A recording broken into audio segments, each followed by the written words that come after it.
So then, straight back in for our third final of the afternoon, and it is going to be the last final of the Cadet Commonwealth Championships 2022, the Cadet Women's Epee Championships final taking place live for you here on Fencing Vision's YouTube coverage of the 2022 Commonwealth Fencing Championships here at the University of East London's Sportstock, which has been the home of the Fencing Championships for the last 12 days of competition.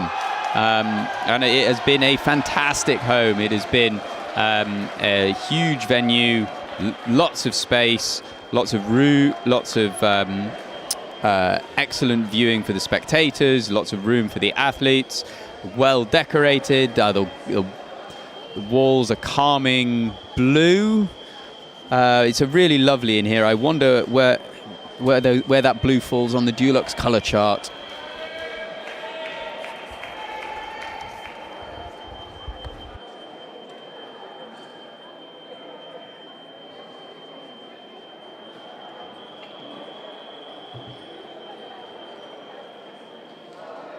But we are here now for our third final.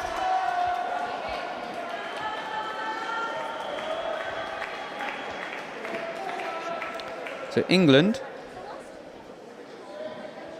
led out by Charlotte Latanzo, with Hannah Labor, the individual gold medalist, up next. She will also be finishing, and then Millie Andrews with Zoya Sharesh on as reserve. Canada, individual silver medalist Wai Yuk Lin, Ruiyan Zhao, who is on now and will also be finishing, and then Stephanie Shen with Yuhei Li on the bench.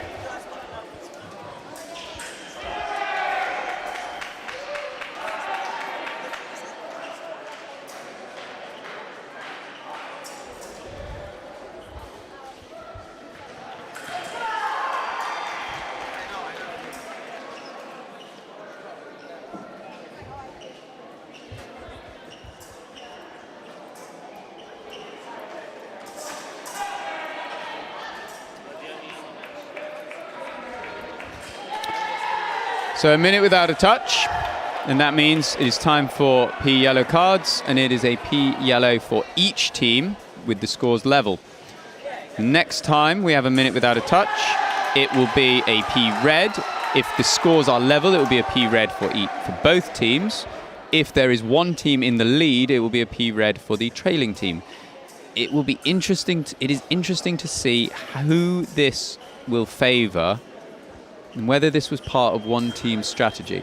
We saw in the senior teams championships, the Canadian team used the P cards really effectively to take them through their semi-final matchup against Scotland. It'd be interesting to see whether it is the same here. But we're down into the final 15 seconds. And, okay, so we needed a touch or we would have been P reds. Zhao then with the first for Canada. 1-0. And now if we were to have another minute without a touch, it would be only a P red for England.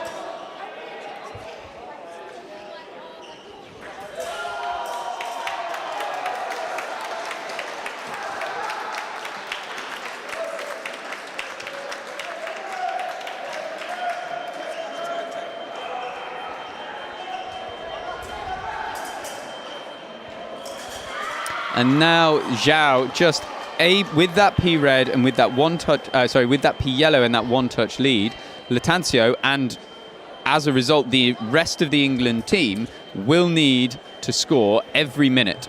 And that means that we are, certainly while Canada have the lead, we are going to see some kind of rhythm like this while there is more than a minute left on the clock. In this case, I think there's probably just under a minute, so there's no rush here for Latancio. She might just be happy settling out, but no, she goes in towards the arm, misses, and Zhao able to score over the top. Zhao, 7th place finish in the individual, Latancio 10th.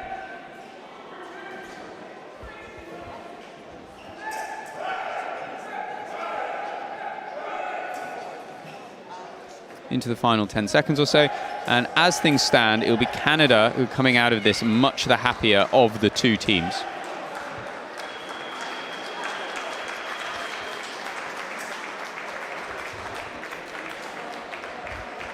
So 3-0 the lead, but also P yellows for both sides. At the moment, that favours Canada. They are 3 touches ahead, which means that now, and that card will stay with both teams the rest of the match.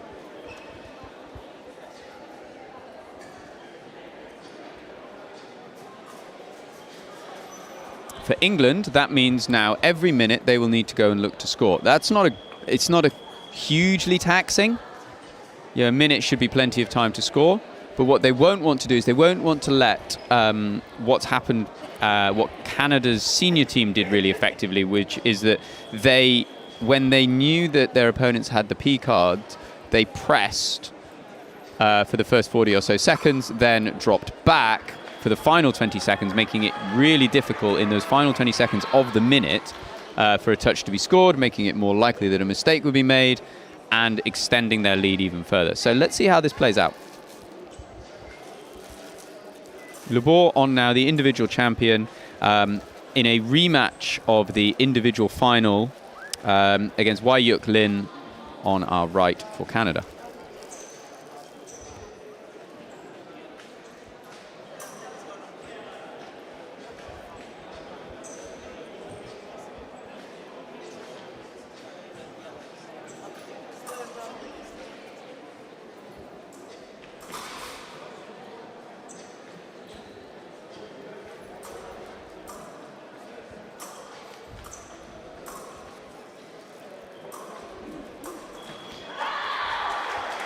And you can see 18 seconds remaining.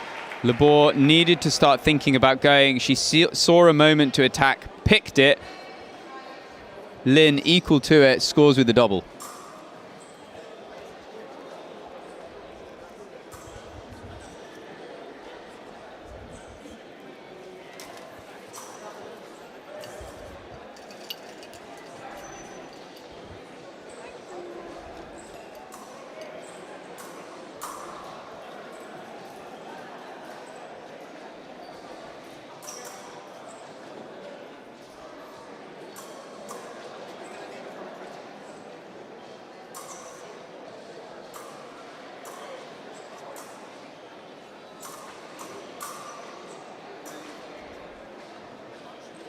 Here's the press then. And Labor able to score this time. You can see she's not as comfortable having to do this pressing game. What you'd want to see maybe is her more willing to press right from the start. Team captains for veterans, men's Sabre, Wales, Canada, Australia, England, please come to the team. Veteran men's Sabre.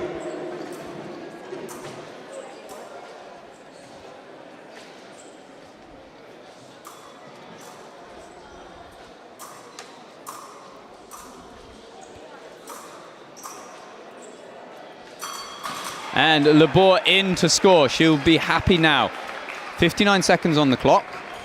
She doesn't have to press because the P card will only count if the full minute happens, and there isn't a full minute of fencing time still left in this period, so she doesn't need to press. However, she may feel that there are still touches that she can go and get, and so we may still see a bit of a press as she looks to just maybe take the opportunity to bring England level. Because remember, although we've been talking about the P yellow from the perspective of England, Canada also on a P yellow. If England were to take the lead, all of the pressure would immediately swap onto Canada.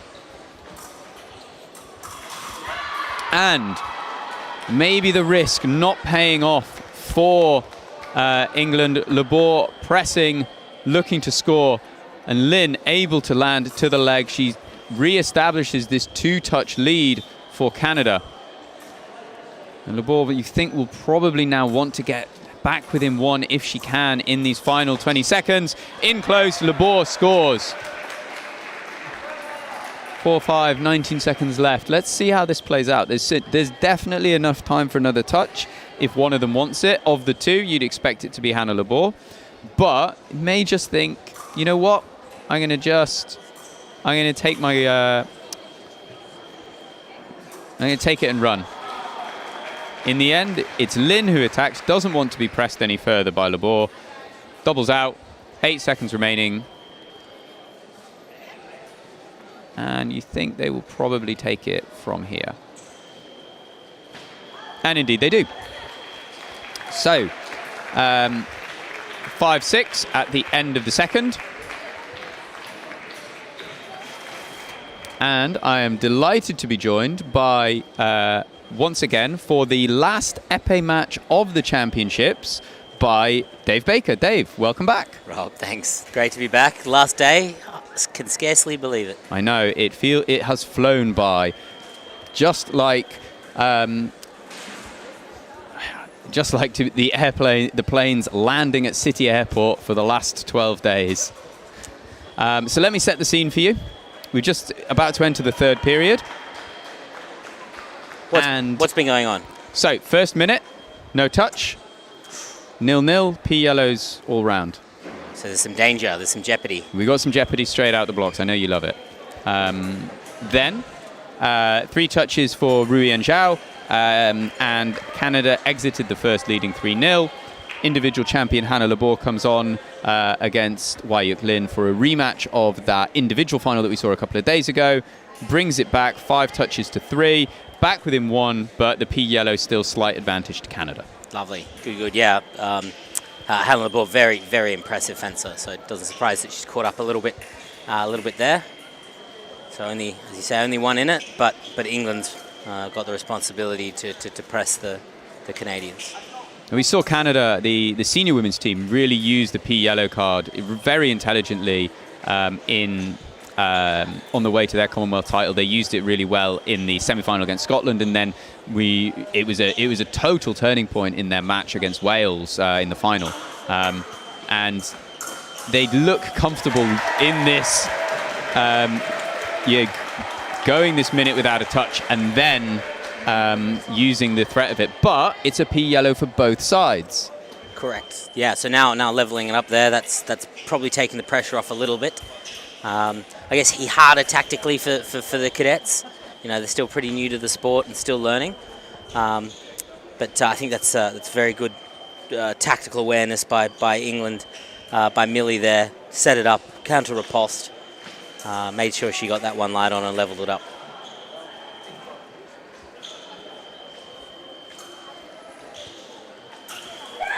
And Shen re-establishes that one-hit lead, which means the pressure cranks back onto England. Yeah, nice touch there. Slightly the wrong line there by the English fencer. Canadian Stephanie Shen there able to capitalise. Very nice timing there.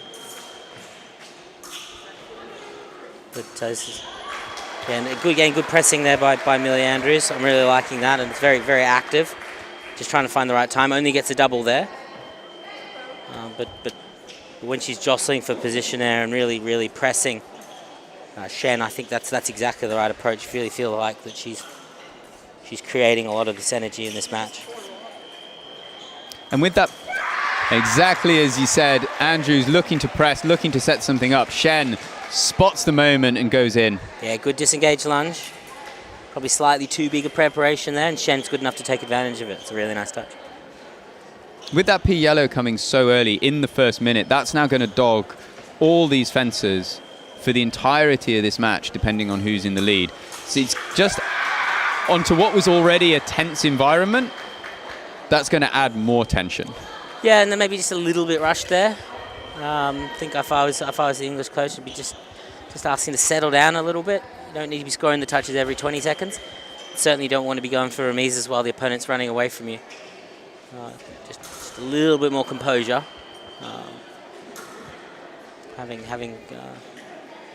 With Hannah Labor got the team right back into position. So it's just drifted a little bit. Does still need to score a touch before the end of this match, but I think she should definitely take her time to set it up. That's what Millie did so well in that first touch she scored.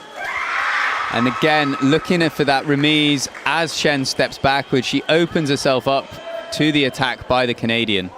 Yeah, if she's trying something a bit clever, so it is definitely second intention. So the first attack is there to miss and trying to draw something from Shen, but yeah, with Andrews the hand just drops and gets hit. So not quite perfect on the execution there, but you can see what she's trying to do. Would suspect that will be that. Shen's defense way too strong this time around. So after some good work from Hannah Labor in the second leg, Stephanie Shen really just cranking the pressure of those P cards. Millie Andrews not able to sort of construct touches in a composed way with that minute shot clock. And the lead opened out now to 4.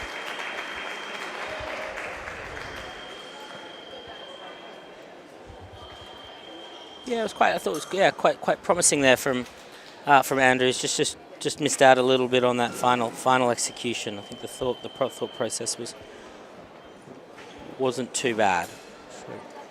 So promising for the rest of the match if the fencers are able to adapt to the situations they're in, not just charge blindly forward. I think this is really interesting setup for this match. And I think as you say, Rob, the P card just adds a little bit of extra excitement. Spice. Yeah, exactly. So.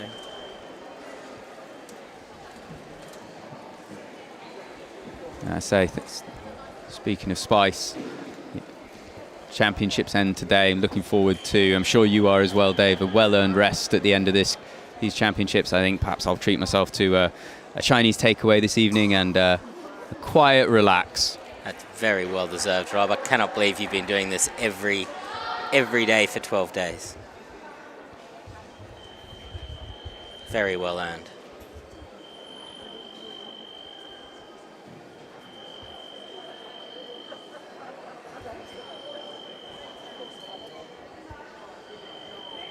So then, underway in the fourth, Latancio of England back on against individual silver medalist Wai Yuk Lin of Canada.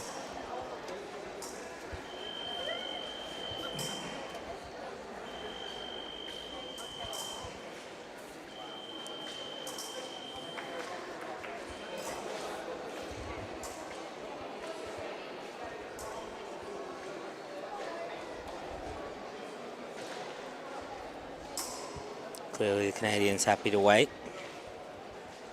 Maybe no surprise, is it? Question will be, can you find a way through my defense? And the answer initially is no. Yeah, I think the attack just hits the guard. Lattanzio. Immediate counter-attack's good. 5 touches now, and this is going to be a precarious position for England. Hannah Labor has been the one who's consistently been able to score for them. She's not on for another 2 matches. Millie Andrews will be next on against Ruyen Zhao. And they will need to find a way to just build these touches in a composed fashion. Get lights. That's nicer from Lattanzio. This time through on her own timing, 1 light. Yeah, both going for deep targets there. So Lattanzio beat attack, but actually ends up hitting nearly the back shoulder. So certainly opening herself up to a counter attack on the arm, but just wasn't there. I couldn't quite tell from this angle whether it was missed or they were both trying to exchange deep targets, maybe play for that double. But again, 1 light to England, so that's repairing some of the damage.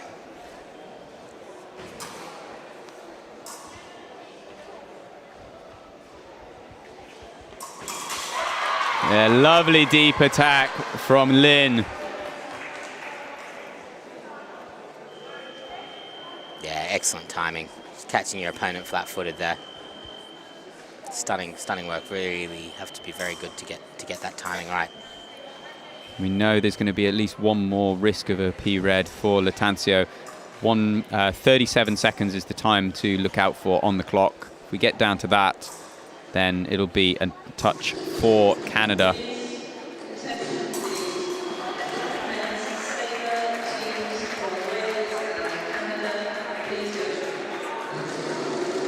You see, that's not really, I'd say it's not a bad outcome for either side there. Timing right there on the attack. Both hitting the arm. Again, resets that stop clock. Gives Charlotte Lattanzio there a chance to try and understand that timing of what's needed for that successful attack. And then Lin has obviously then managed to turn that into a double, so I think she'll be very happy with that outcome as well.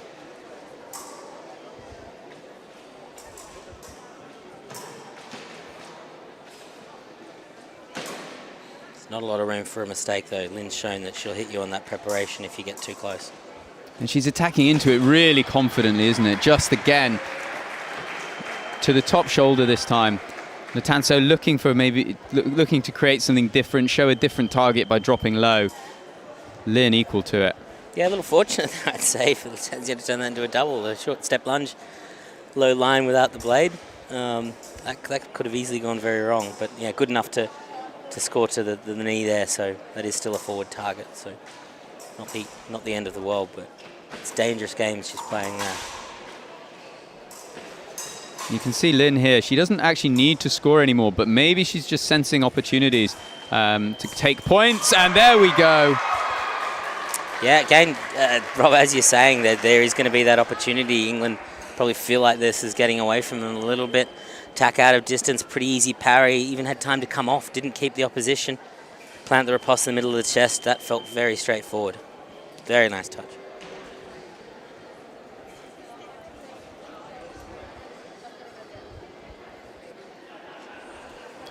There's 5 touches to 3 in that leg. But importantly, only 1 of those was a single light for Charlotte Lattanzio. All the rest were doubles. And substitution, it looks like, from the English side. So we'll see Zoya Suresh then coming on probably for Charlotte Lattanzio. That will be in the 8th leg. Oh, no, sorry, she's on now, isn't she? Yeah, just noticed a different, fresher face. So Millie Andrews, substituted out.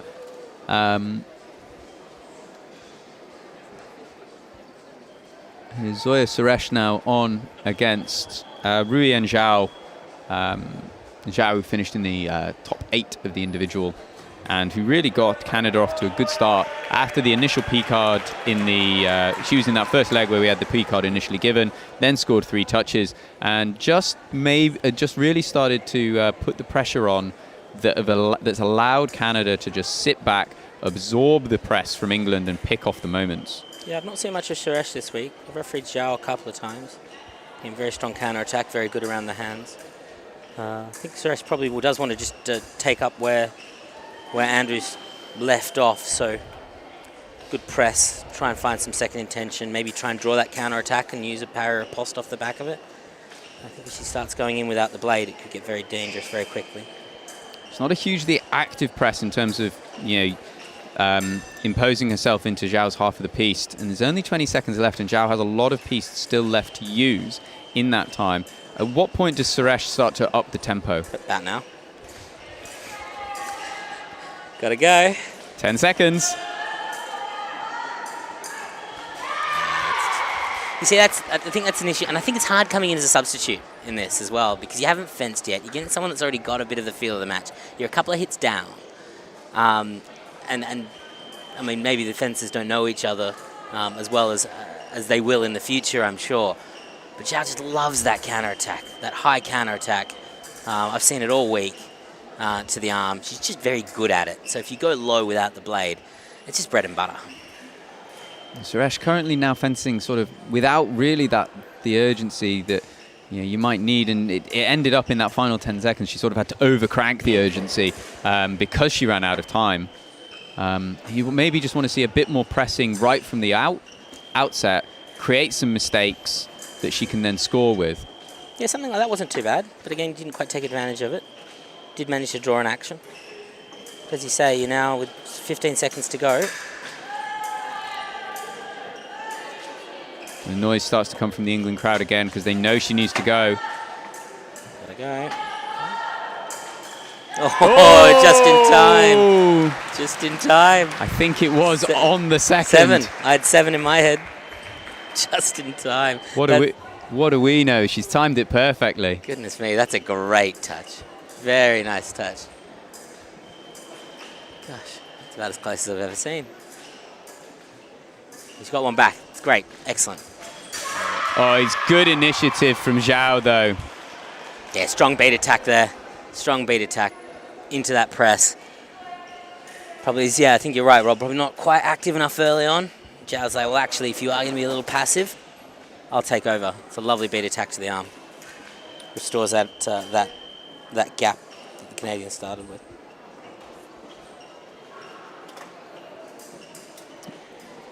And so we were inside the final minute. Oh, nice touch for Suresh. And this must be an interesting situation now for Zhao. She's maybe would have hoped to get a few more touches out of this.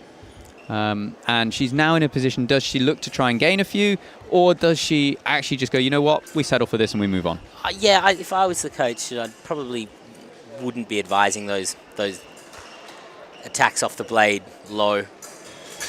That's exactly what you want to be doing, right? Slightly bigger preparation from your opponent. Find the blade, whether that's a forward beat or an aggressive parry.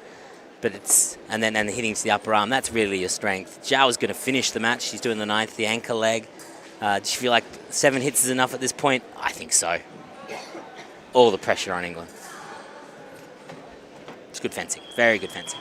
So then, an interestingly paced leg, that one. It looked like Suresh gave herself too much. Suresh gave herself maybe too much to do in that first minute. Picked off to the shoulder by Zhao. But then in that second minute, got down to less than a second remaining before the P-Red landed the single light. And then picked an exchange of single lights. But Zhao coming out on top. 19-12. The lead out to 7. Now we need some magic from Hannah Labour. Individual champion, was that? Individual champion, that's right. Yeah, excellent. Well, it's going to have to show what she's made of now. There's quite a lot of work to do. And she showed in her first leg.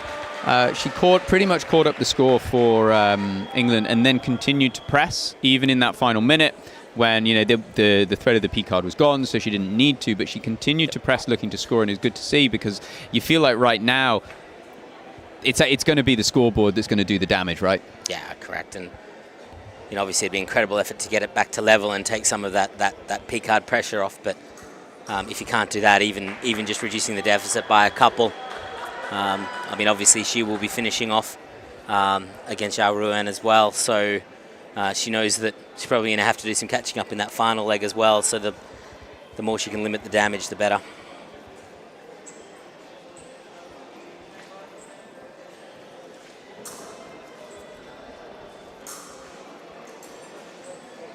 we see in Shen's last match. Very, very good defense, right? Good Yeah, attacks into yeah, preparation. yeah. The parries were pretty strong too. So this should be very interesting if you've got a strong attacking fencer against, I guess, at least what we've seen, very good defense.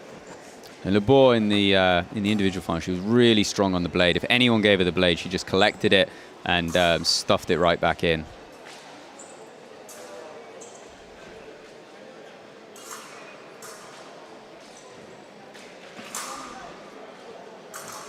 Yeah, she's definitely looking to take that blade, isn't she? Hope for Korakor there. So clock will not reset. 15 seconds for Labor to score that touch.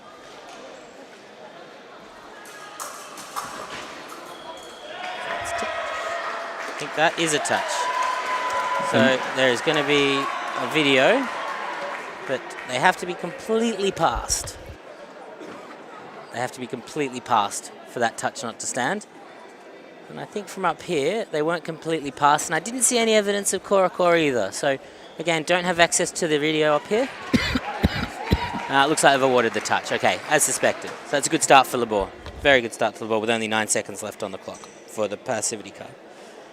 Going to need a few more of those, I think, to keep England in this match. You'd expect a big leg from Labor. It's a well-paced press as well, isn't it? You know, Shen found herself pinned to the back line with about 15 seconds remaining, which is, you know, and that's a nice touch from Stephanie Shen. Lovely foot hit. That's a great touch. High risk. You miss that one, you are skewered. But that's a very, very nice touch. Very nice touch. I like fencers taking that kind of risk in this kind of match. It's very exciting. The distance was close, but Shen opened it out. Labor launches the flesh from a long way away. Yeah, that's a little too easy. Locked in, can't riposte. You can basically choose where you hit her there. Yeah, Labor's got to go back to what she was doing. I think trying to find that blade, control that tempo from the beginning. Attacks out of distance aren't going to help you. She paced the first point really well. And then just the last two, maybe thrown off a little bit by that foot hit. She's just now maybe looking to chase points. Ooh. It changes up though. So that's much better. Maybe thought it was going to be a carbon copy of the same hit, that attack into cart, but instead, as soon as that parry came, she didn't flex past. She was immediately in there for the remise. It's a very well considered touch. Yeah, definitely deliberate there. Very good second intention fencing from a young fencer. 7 touches though, still the gap. It's what it was when we came in, and it's still where we are now.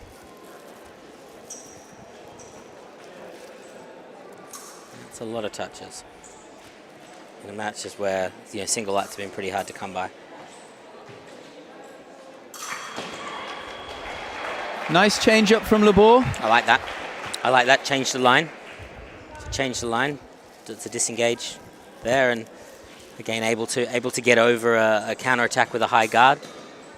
Not easy to place that point, and again very high risk if you miss. It's good change up.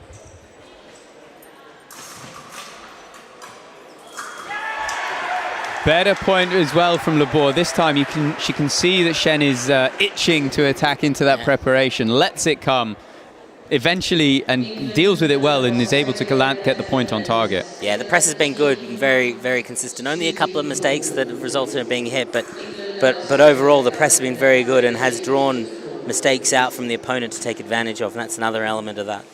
I'm very, very impressed with this. But then maybe biting when it didn't need to be done, or is that a risk worth taking in the context of the match? Tried to do the same thing again. Tried to go that cheeky remise. The attempt, wasn't trying to hit with the attack, was trying to hit with the quick remise. Shen's parry is just too good. Can't get around it, and the riposte is good. It's a really interesting battle there. Both fences adapting. There you go. Both going a foot.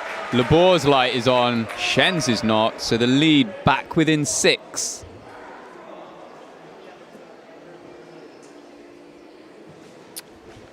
Yeah, Shen going for foot while running away, not usually a good outcome.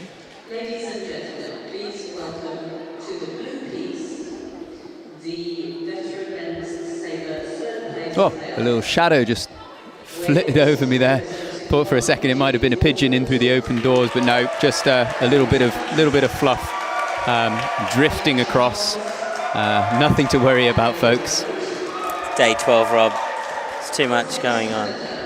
Represented by DAY12, James Stevens, David Silver, Oh, very nice. Very nice. Attack too good. Negotiated the dropping counter attack from Shen. Oh, I think she wants another one too. Oh! Yeah. Leg. Yep, that's a touch.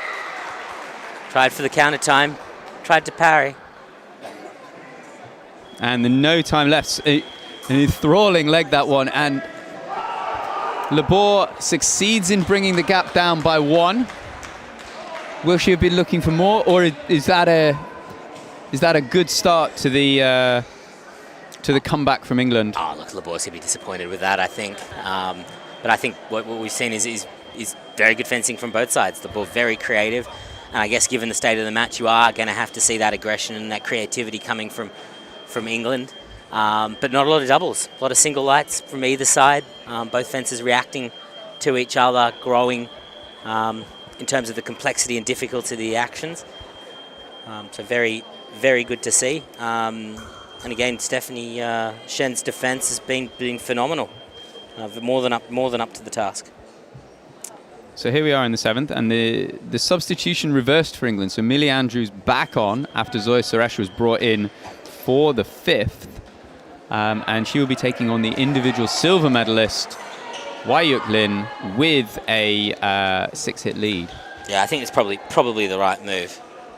I was quite impressed with Millie Andrews' first match in that press and really trying to generate something with the blade. So in a match where ideally she claws a couple of touches back against a very strong fencer, I think it's a very sensible move. You see Lin more than happy to sit back. Doubles out, and at some point these doubles start to become a problem for England. Are we at that stage yet, or are we still in sort of not too bad territory? No, this is fine, but obviously rather they were singles. Lovely touch by Lin. Thought Andrews had done enough there, so had clearly preempted the counter time. So saw this attack coming in after the press. Thought she'd done enough to get the parry, but it just snuck through. That's a little unfortunate. I think it's actually quite good fencing. Andrews on the press again then. What we don't want to see from her is what we saw earlier, which was overcommitting and then going again with the remise, but there it is. Yeah, I think Lin's a bit too good for that. Yeah, he said attack off the blade out of distance. Lin is more than capable of dealing with that. Millie Andrews has got to set this up a little bit more. And Andrews just starting by dropping back, and I'm not sure this is going to... I'm not sure how successfully this will work for her, because unless she can induce a rush of blood from Lin will not feel the need to attack and will happily camp in Andrews' half of the piece for the first 30 or 40 seconds and then drop back and let the clock do the work. I'd say we're nearly up to 30 seconds already, so does give you a carbon copy, hey Rob? Yeah, absolute carbon copy. And that's the problem, isn't it? If you let, if you're on that P yellow and you let your opponents press you for the first 30 seconds or so, you've got very little time, and they've got a lot of piece to work with to just wait out that final 30 seconds. Yeah, hard to see the England camp from down here, but I'd be expecting they'd be looking for a bit more blade contact. Maybe change the line a little bit, so keep it in sixth rather than going across to cart. Make it just change these angles up a little bit. It's a bit too easy for Lin at the moment. She's more than capable of seeing this off. Which is not that unsurprising, given she has a very good competition this week.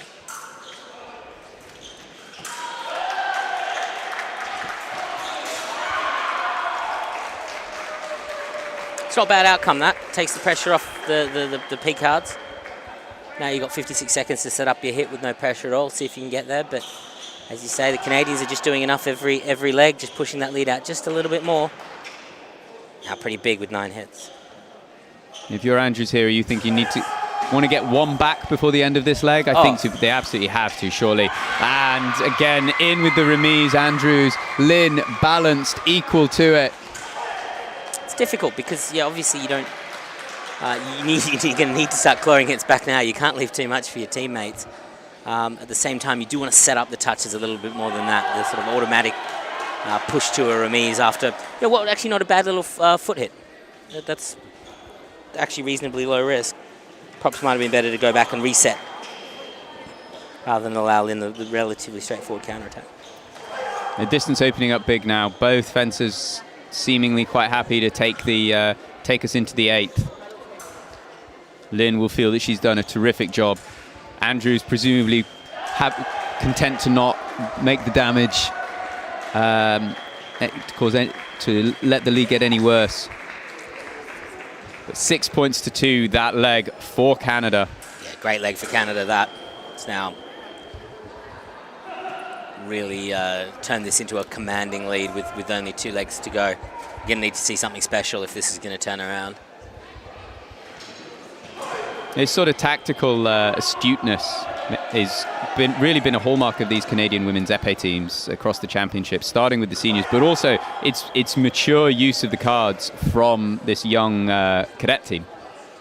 Yeah, absolutely. And I guess they would have been aware of that from the beginning.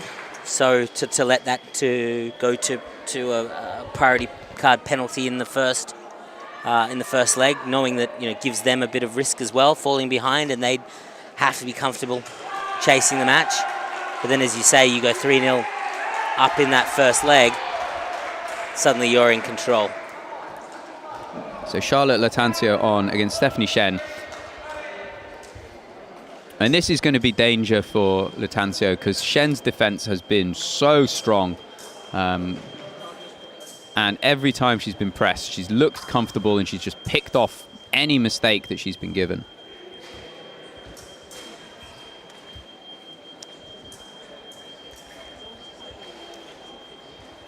Yeah, I don't want to be foreboding, but I think, Shen doesn't need to do anything. She shows she's good enough to keep very good fences at bay, including the individual champions. So. But Latancio through to score the first. I don't like that duck hit. It's about the only thing I don't like. Everything else has been fantastic. The parry posts have been great. The attacks into preparation have been great. Don't think I've ever seen anything better than a double from that stop hit. I think you could, a ducking stop hit. I think you can do better. I think there's other options there. The attack and preparation in particular looked really strong against Labor, and you feel like this, particularly in the sort of the dying seconds of those minutes, when the preparations start to get big, they start to get high risk. Latancio through for a second. That's the issue with the stop hit as well, as it does keep you where you are. So it grounds you. You can't move. You can't create that timing. You're stuck there. And I think what I've seen so well with the Canadian fencers is anticipating that distance, being able to move, anticipating the attack, use that distance.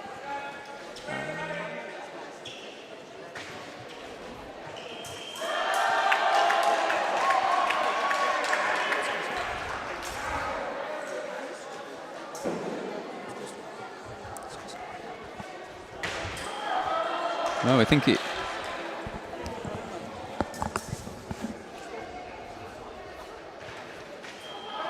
Latancio pressing, double touch. And it looks like there's just a quick check at the moment. Dave Baker, eagle-eyed, you spotted this. We think the scores might be incorrect at the moment. Is that one added on to England incorrectly? Yeah, I think it's one too many for England. And there it is. So there was a double touch. The score's now correct. The lead 8. So Latancio just doing a bit. Still plenty of time in this leg. Yeah, good start. And then again, maybe that's, it does go both ways. It's not just a criticism of the defense or comments on the defense. If the attacking fencer is creating enough doubt and enough indecision in via that press and that really good footwork, you can induce that ducking attack because there's no really other option you've got. So yeah, very impressed by Charlotte Lattanzio, and this is good pressing. It's exactly what England need, but they say Rob, there's a long way to go yet. There's good fencing. Good attack from Lattanzio, and as you said before, Dave, looking to take the blade on the way in just makes that flesh a bit more low risk. That's dangerous. That's really good. It's really good, and I'd say probably the best defensive fencer that we've seen this match. Shen's got no answer to that. Only tries to hide effectively, duck and get out of the way, and Lattanzio's way too good. That's a lovely attack. 7 touches now, the lead. 30 seconds remaining, and Lattanzio may just feel that there's a few more here for her. Oh, 1 or 2 more, and this is then very spicy.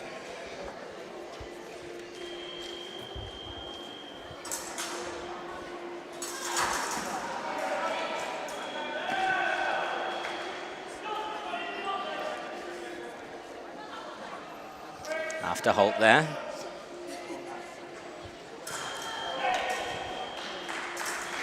Oh, and there's Shen to foot. That's stunning. Very, very good. Very, very good. Great fencing.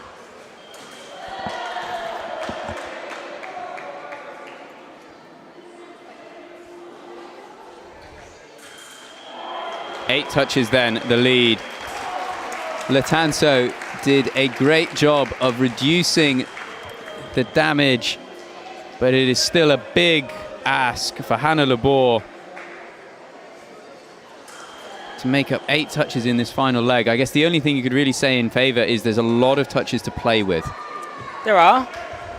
So you see, as you alluded to earlier, Rob, these doubles don't become a problem so much for the score. They do become a problem for time, because whilst in the last couple of seconds, I'm sure we can run into each other very quickly. I'm sure Hannah Labor is going to want to try and set up some of these touches, and if you're spending time, energy, and tactical awareness, and you only get a double out of something that you've put a lot of hard work into, that's punishment in itself, isn't it? So we've got to. First couple of touches here are going to be very important. See if we can get this deficit a little lower before we get into the dying seconds.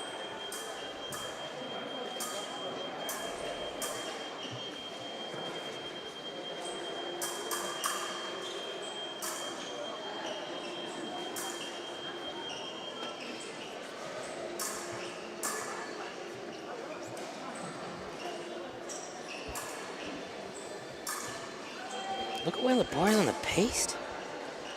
These very different sides of the piste. Fascinating. Yeah, good. And she anticipates, doesn't she, that stop hit from Zhao, and just keeps her hand and the guard high to block it out. It uses a different angle as well. Maybe this is a way to try and negotiate this very strong high counterattack from Zhao. To really hug that left side of the piste. In. Any lights? Oh, nothing. That's not hit. Oh, lovely attack from Zhao, though. Knows the parry's coming. Little disengage into the flesh.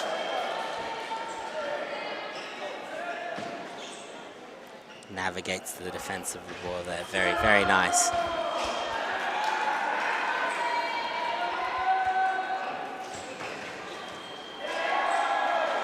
Oh, lovely touch. Great timing. Good press. Middle of the foot. Excellent fencing.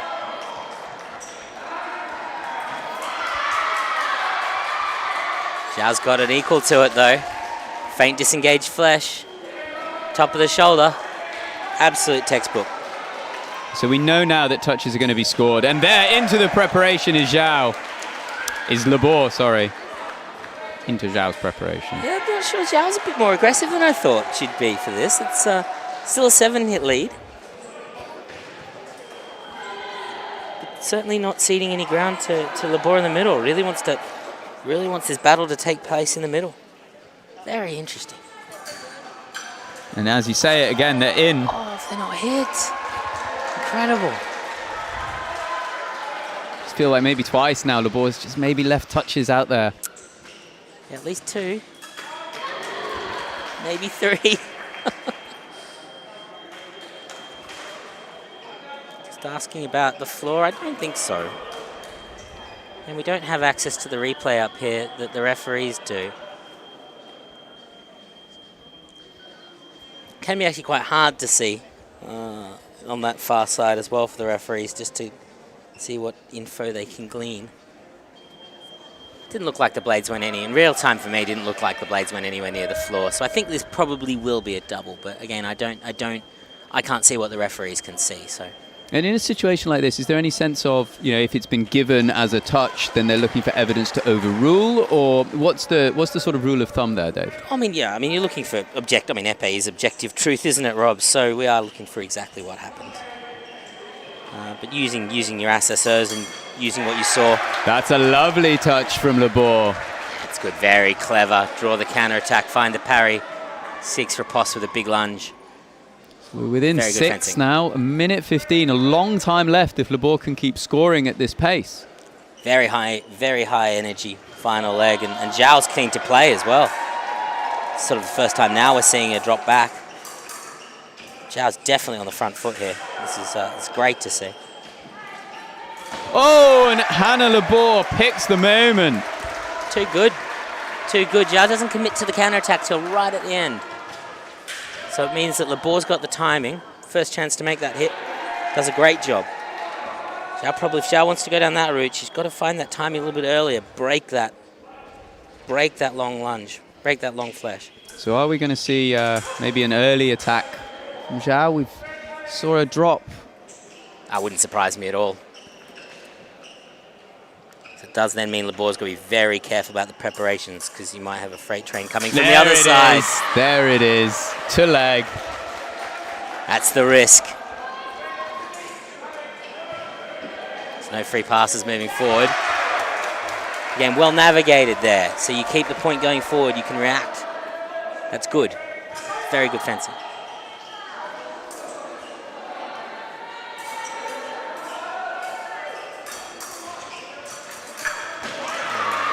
Just fell off it. Labor trying to take the blade. Just slips off. Can't quite do it, and then the counter-attack is more than enough. 38 seconds remaining. 6 touches the lead. There's still a lot of time in this. Just the margins go down. The margins for error go down. You've got to compose your touches very quickly. And this is the point now where doubles are really punishing. And this, like you said, Dave, I think that was what, 6 or so seconds? 6, 8 seconds, something like that. And you've actually done a pretty good beat lunge there. That's actually not bad in terms of timing and creating something. Zhao's managed to turn that into a double, which is great for the Canadian team. And now you've still got 6 touches to get level. You got to go quicker than this. And this time, Labor just can't find a way to the target. 12 seconds eaten up, and a single light for Canada. The referee's going to have a look at the video. I didn't see anything wrong with that in real time. But even if this touch is annulled, Canada particularly worried? No. Eating up the seconds may be more important than the touches at this point. Oh, absolutely. Yeah, nothing wrong with that. And now we're at the stage where Labor has to go. Maybe the touches are going to start to flow freely. Gotta go. No, this is over. Too good. Too good. Great fencing. Very composed by the Canadians all match. Very nice fencing. This is the point now where the Zhao is just going to be able to score pretty much at will, and the score will really flatter Canada by the end of this, you feel. Yeah, absolutely. It wasn't a 10-hit match at all. It's just shows how difficult it is to chase touches when you start running out of time. But yeah, Canadian definitely by merit the better team here. They've done very well. 44. We may get to the target score yet.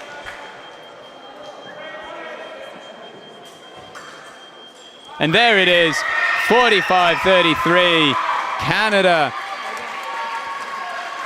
Yeah, well done the Canadians. With the win. And there was a moment in that final leg where Hannah Labor missed a couple of riposts once she'd got the blade. just unable to land, and because of that, then Zhao was just able to start to build a lead, and as the time started to go, you could see it affecting the preparation of Labor.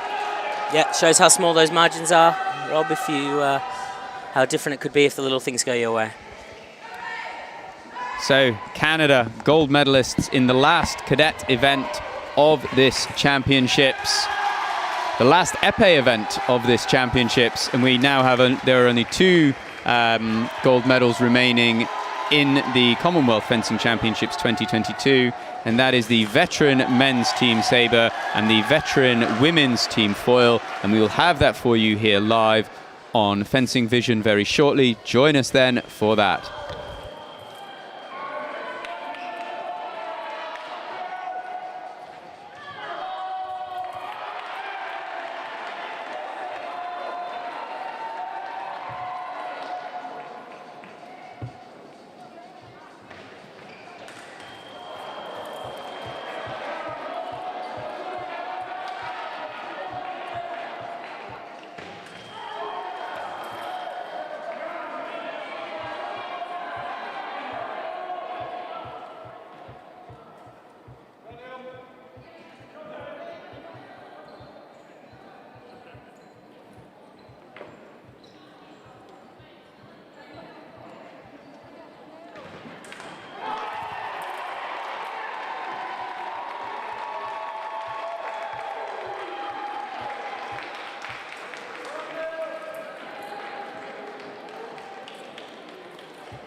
from New Zealand, Untitled from Wales, and the final referee is Carla from Spain.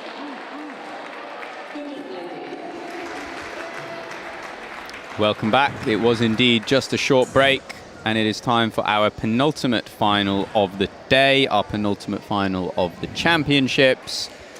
And it is veteran women's team foil, Australia versus England. And I am delighted to be joined, probably for the last time at these championships, in the commentary box by commentator and referee extraordinaire, Luke Diemer. Thank you, and glad to see I've been promoted to actual commentator, or co-commentator now, I should say. You've risen through the ranks across the 12 days. Meteoric has been your rise. Yeah, so much learnt and so many English in the semi-finals and finals. It's kept me off the semi-finals and finals for every foil event. Not that I'm bitter. But once again, we have England in the final, this time against Australia.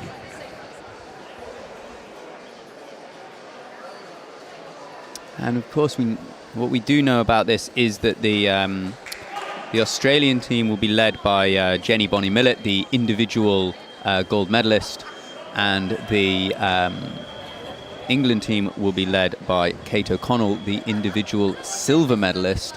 So we expect we're going to have that as our 9th matchup. But on the way there, we're expecting a twist and turn or two. And it's Abigail Nutt on for Australia on our right, and Kate O'Connell, who the individual silver medalist, who will be closing for England. She is going to lead out this England team in the first leg. Yeah, so we've got a range of ages, a range of styles across these two nations. It's probably who we would have picked out at the beginning of the day to be in our final, both fairly convincing in their semis. I had the joy of refereeing the third place playoff just a few hours ago. Both these teams probably head and shoulders above the others in this.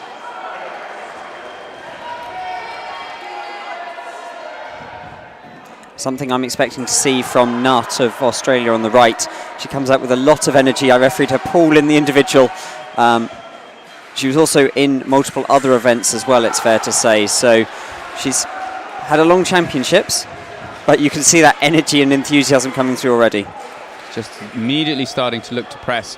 And Kate O'Connell just composed, finds the moment. Counter-attack or parry post. I couldn't hear the blades. What did you see, Luke? Yeah, just simple parry post there for Kate O'Connell. Relatively straightforward. Actual Sabre-like footwork from Nutt. And again, that attack is no counter touche.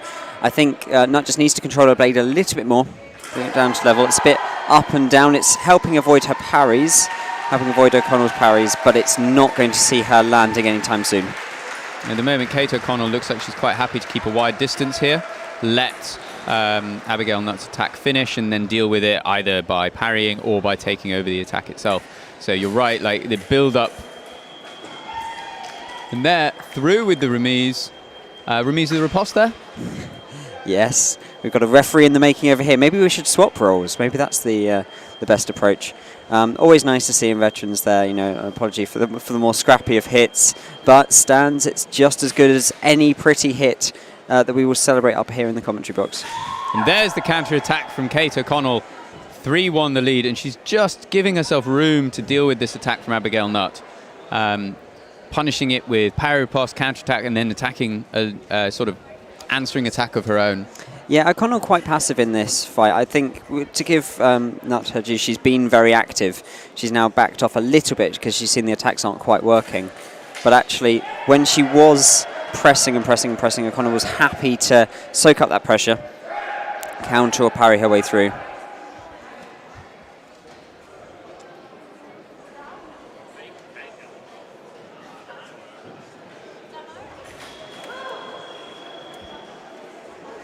Again, another counter-attack from O'Connell.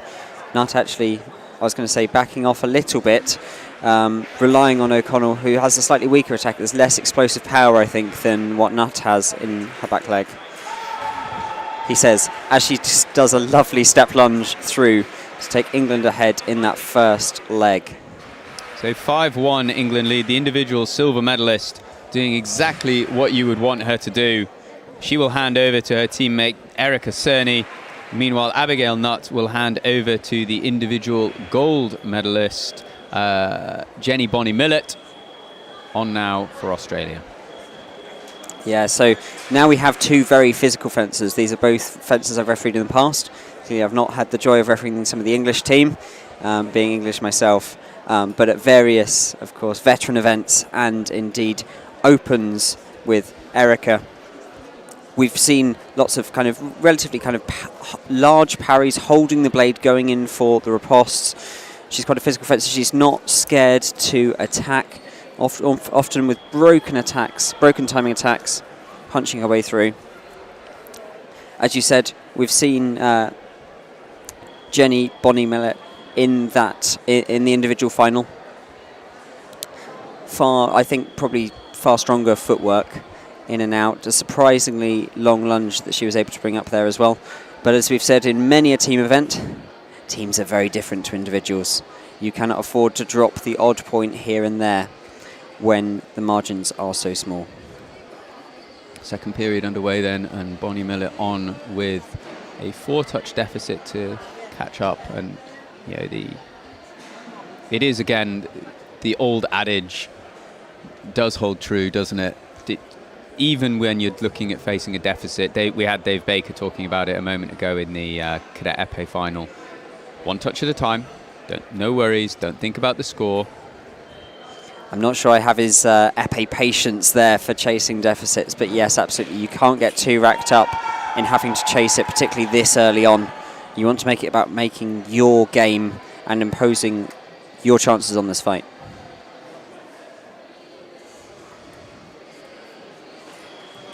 Two counter-attacks from Cerny now, just picking off the moment as Bonnie Millett looks to line up her attacks.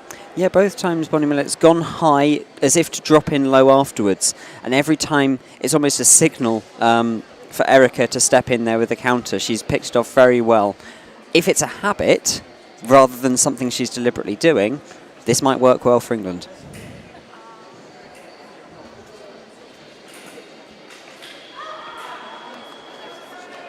Just a little bit of a hard hit there, potentially to the hip bone or to the leg. It's one thing we're constantly aware of with veterans in particular. That risk of injury is high, particularly at the end of the day, where we are here, particularly after the individual as well.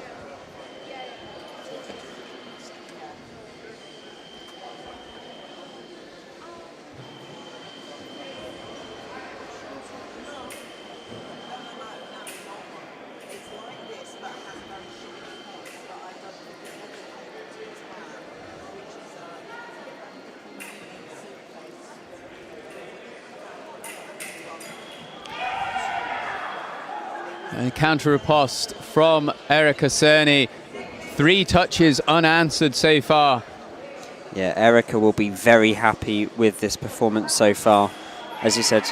And this time drawing Bonnie Millett forwards as she looks to chase, looks to build the point, changes direction in with the lunge to score. Yeah, you can see the frustration there as Bonnie Millett walks back. Of course, there's no coach with the Australian team, so really she's just down to her teammates to be able to give her some moral support rather than tactical advice on how to get around this. The thing is, when you're chasing, as you said right at the beginning, Rob, if you force the attack when it's not quite there, you're going to concede the counter, you're going to concede the parry. That's better, far more patience. You can see the relief coming through from Bonnie Millett as she walks back to her line there.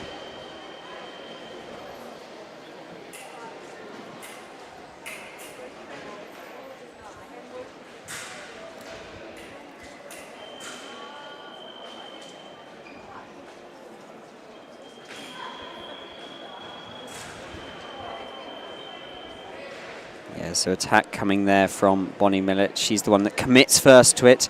So even though she's pressing, it's probably slow enough we can look for attack on prep timing.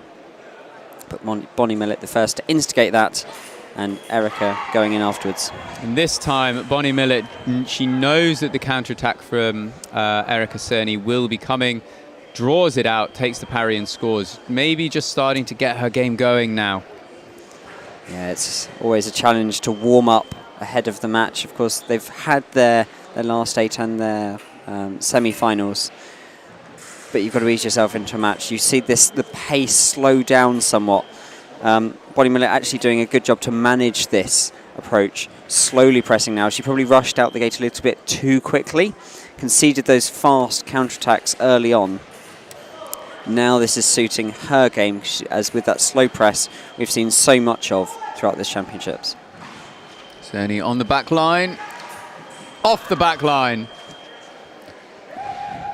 Bonnie Millett now 3 touches to 4. She's just looking like she's finding her rhythm in this match. And yeah, like you said, Luke, maybe just needed to settle herself into her rhythm, her pace, fence it a bit slower than those opening 90 seconds or so.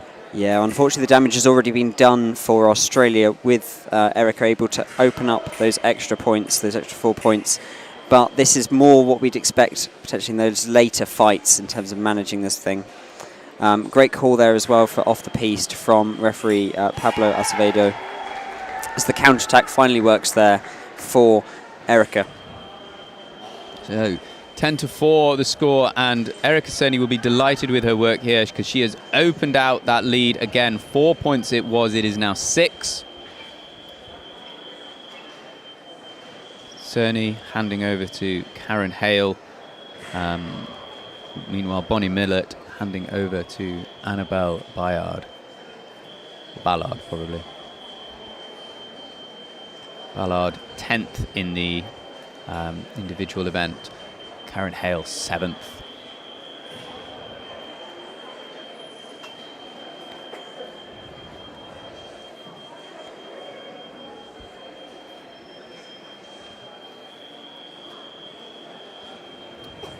Neither one of these meeting each other on the way in the individual competition.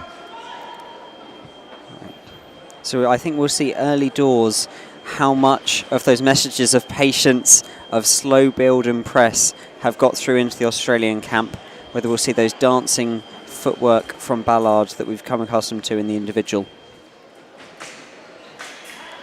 An aggressive press off the line from Annabelle Ballard. And then the attack, Karen Hale at the moment, just not as decisive off the line. She's allowing Annabelle Ballard to dominate the exchanges. There's the riposte under the arm, though. Yeah, blade just slightly caught between the legs. There's not much you can do in that situation. But actually here the speed is helping the Australians, with Hale unable to answer. Yeah, and great spot there from assessor Ewan Diemer. Of course, the regular brotherly shout out there. But Hale just covering with her back arm as she went in for the blade. Hale missing that first riposte, and it allows Ballard to go through. Ballard doing a great job for Australia. She is putting the pressure on, forcing the counter-attack from Hale. Yeah, if I was in Hale's position now, you want to do exactly this, which is take a bit of the attack to her. Don't let the Australian build up her attack. But once again, we see Ballard capable of defending as well as attacking. Hale has got to be slightly more active in defence. She gets away with that counter there, but generally she has to slow down that attack from Ballard.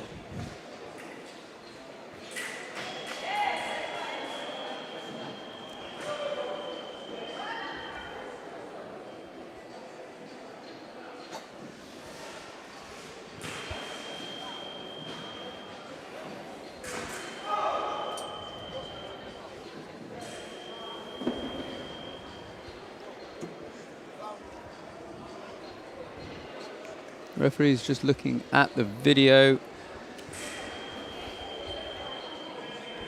So we have a slight interruption because there is music playing in the background.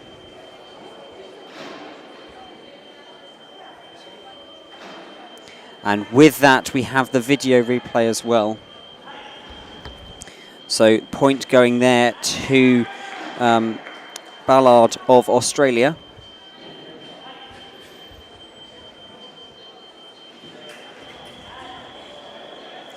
Riposte, no there, but this is better from Hale. She's actually finding the blade, which is something she wasn't able to do early on with those initial counters.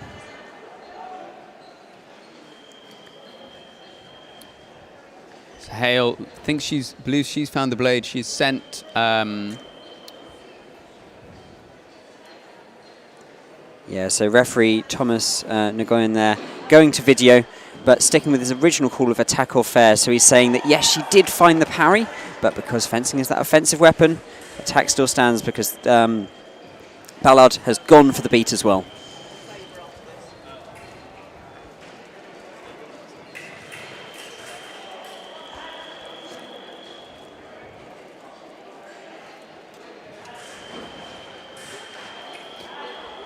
on the preparation as Hale's just looking to press out. Ballard lands to draw Australia level.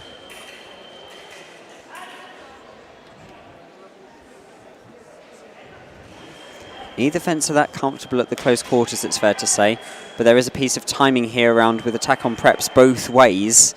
Off the line, they've got to be ready for this. It's going to stop those marching attacks that Ballard was relying on earlier if they go straight off the line. So actually quite a clever tactic here from Hale. Here's the press now from Hale. Can she set it up to bring England out of this leg? No. Parried by Ballard. 14 apiece. This has been a tremendous leg from Annabelle Ballard.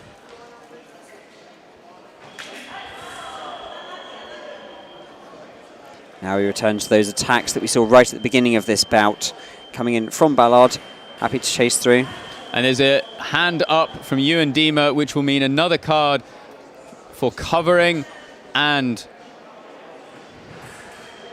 Australia then into the lead by the narrowest of margins. A 6-hit deficit becomes a 1-hit lead.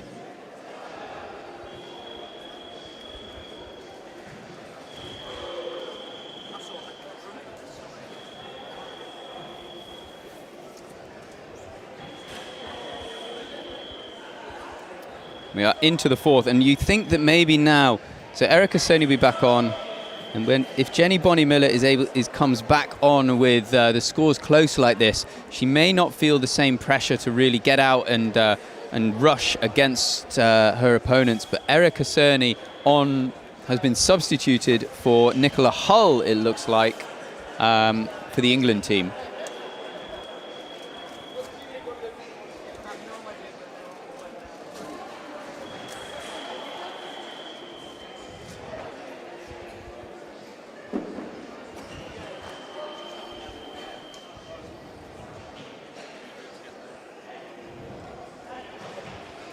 Underway then, and Hull onto the attack, looking to re-establish this English lead.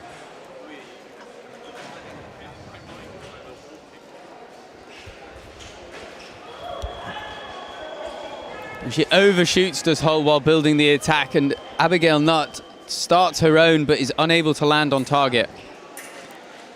Yeah, once again, Nutt's point control not quite there, but certainly both fences have the energy for this match.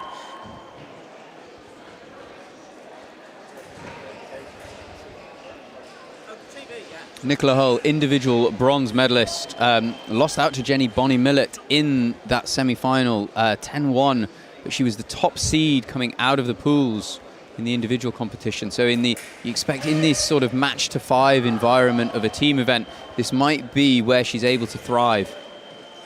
Very interesting point there. So England put Erica on first to fence Bonnie Millett, that fight that was so one-sided, and then they've brought on one of their stronger fencers as the reserve to therefore avoid that difficult fight, but actually have their strongest fencer against everybody else.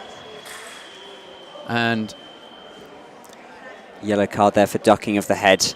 So it doesn't exist in the epee that we saw before, but it comes under a covering rule.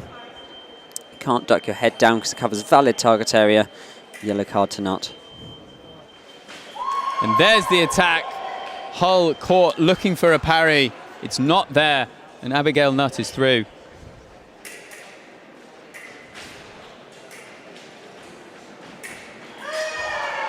And persisting on the attack, Australia now opening out a 3-touch lead. Yeah, you can see Hull there just searching for the blade repeatedly, not varying the different lines. This time she absorbs the attack with a step back, can find the timing for the riposte. Yeah, generally though, when you see somebody marching forward, changing different lines, you're better off being patient. You're better off keeping that arm back, waiting them to finally commit, because if you are constantly searching up and down, trying to track their blade, you're going to create that opening for their attack.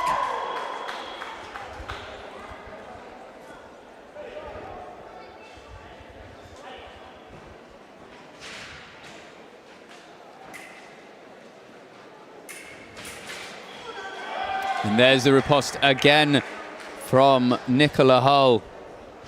Almost Sabre-like attack there from Nutt, actually, bringing the whole arm down rather than finishing with the kind of flicks that we've grown accustomed to throughout this championships. Works in Hull's favour there.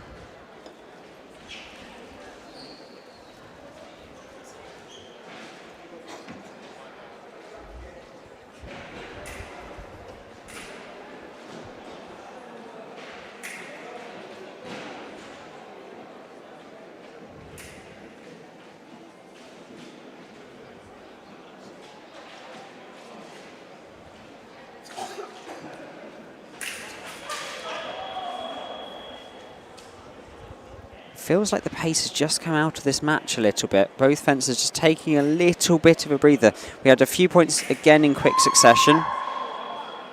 Not very much out for the attack. Hull far more patient in how she's attacked.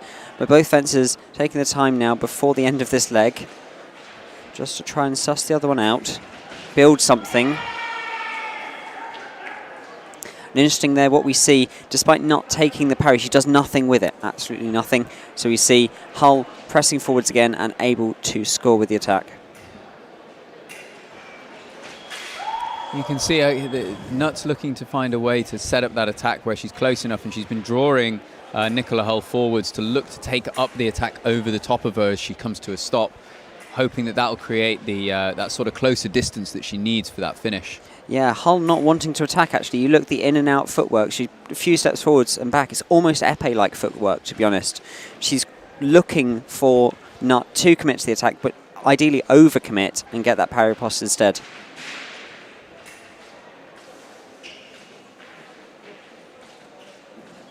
And there we are, 17-19.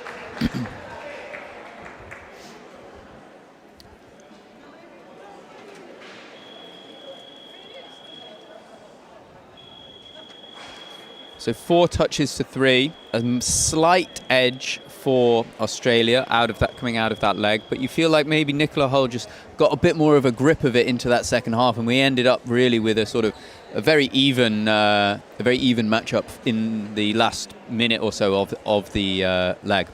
Yeah, I think when we slowed down that match, when Nutt wasn't able to basically charge down the piste quite so easily with those Sabre-like attacks, then all of a sudden, yes, absolutely, Hull came into her own. She was able to find the way to be patient for the right timing, pick off those small parry ripostes, potentially the neater of the two in that match. Again, what we've seen, though, from Jenny Bonnie Millett's fight right at the beginning through to that one, it's actually these initial stages, it's these first 30 seconds or minute where they rush out or don't, that have proven to dictate the matches, or at least the points, rather than those more slower, controlled sets at the end that have tended to be more balanced. Annabelle Ballard on against Kate O'Connell, and Ballard was really aggressive in her first leg against Karen Hale, but a different approach at the start of her second leg here.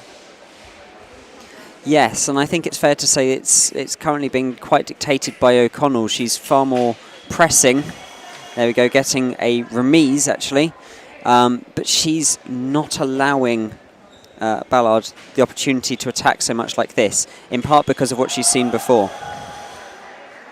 And there you can just see Ballard begin to press, begin to wind up, and O'Connell there with the counter-attack. And you think that this is maybe what Ballard was thinking about when she came out with this at the start of this match with a much less aggressive start. Yeah, it's a fair point. In terms of relying on the counters, if you are doing that, if you slow down your attack, all of a sudden those counter-attacks become a little easier to see. The distance becomes a little bit bigger and you can finish that bit easier. That being said, lovely parry riposte there for Ballard. I'm sure England would be slightly disappointed actually in having their, as you say, the silver medalist come on in the form of O'Connell and not be able to make such a dent. But that shows the difference between team matches and individuals.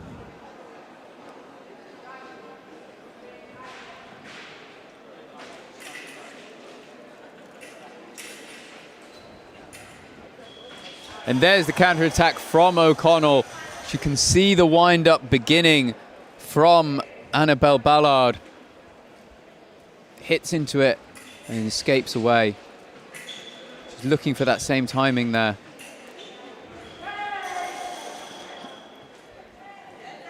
Interesting. So as well as having the patience there from Ballard, she's actually searching for the blade.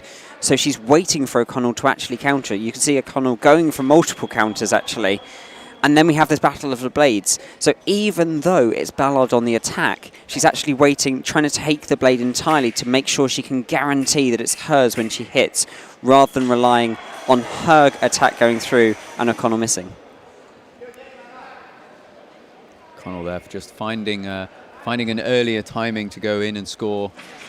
And again, on the attack this time, O'Connell, but she's unable to find the light.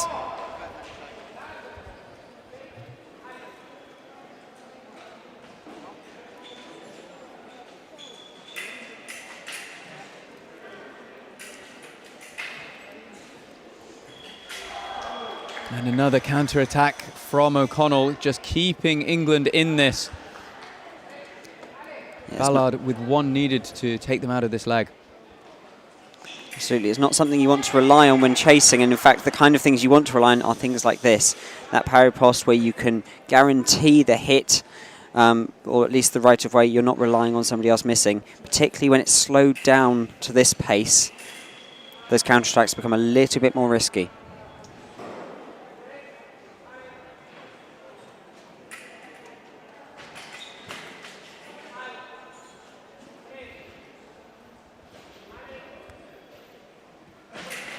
O'Connell through. First time she's been able to get through the defences of Ballard in this leg. Level at 24. We're going to see a counter-attack coming from O'Connell. No, the parry riposte. And another parry riposte. The remise through, the counter riposte through from Ballard. 25-24. And Australia just keep their noses in front by a single touch. Yeah, of course, such small margins, even by this sixth leg, shows how little there is between these two teams. But I think both will come out feeling happy with that leg. We had Ballard quite happy to be patient and to press. Actually, the counter-attacks from O'Connell did work out in the end, but as expected, as they're pressing forwards, if you give away that many counters, will be costly to Australia. Karen Hale then back on for her second leg against Jenny Bonnie Millett, the individual gold medalist, on for her second leg. And neither one of these really got their respective games working in their first leg, so it'll be interesting to see. You know, Bonnie Millett, maybe we felt she went out too hard, that she had to chase, she had to win some points back, gave up some touches to Erica Cerny. Karen Hale came on against Annabelle Ballard, who just was unable to deal with the attacking game of the Australian. Yeah, but I think it's also fair to say that Hale is a very different fencer to Erica Cerny that came on before. This may suit Bonnie Millett's style slightly more.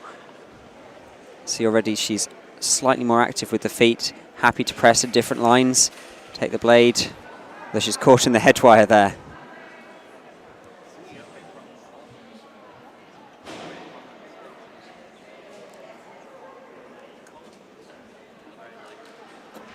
It looks like a call of covering for Jenny Bonnie Millett.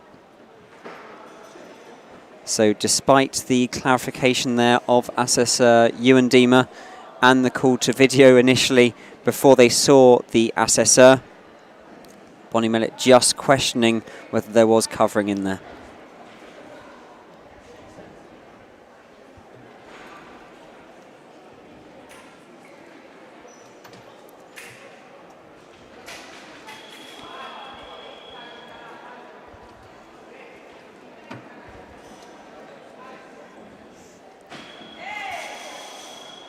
Bonnie Millett then onto the attack. 2 points, the gap now for Australia.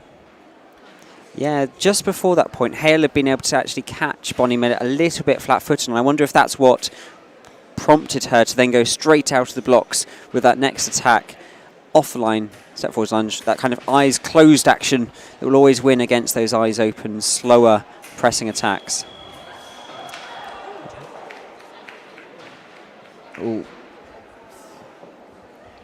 Let's hope she is lying there out of frustration rather than injury, because that was a lovely timed action there from Bonnie Millett. Emphatically saying all good. And she gets the counter riposte as well. Opens out the lead to 3 points.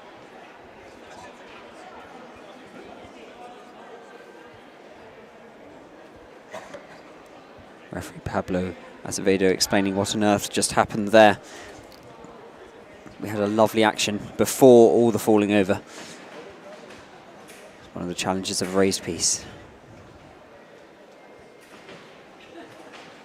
And there's the attack from Jenny Bonnie Millett. She goes through immediately to score. And the Australian individual champion starting to look like her, what we saw of her in the individual. And there's the counter-attack. Slightly disappointed we didn't see the jumping celebration that we did on the last point. But yes, absolutely. To go with the lunge and then immediately counter doesn't give Hale the opportunity to set up her own attack. Once again, nice timing from the Australian.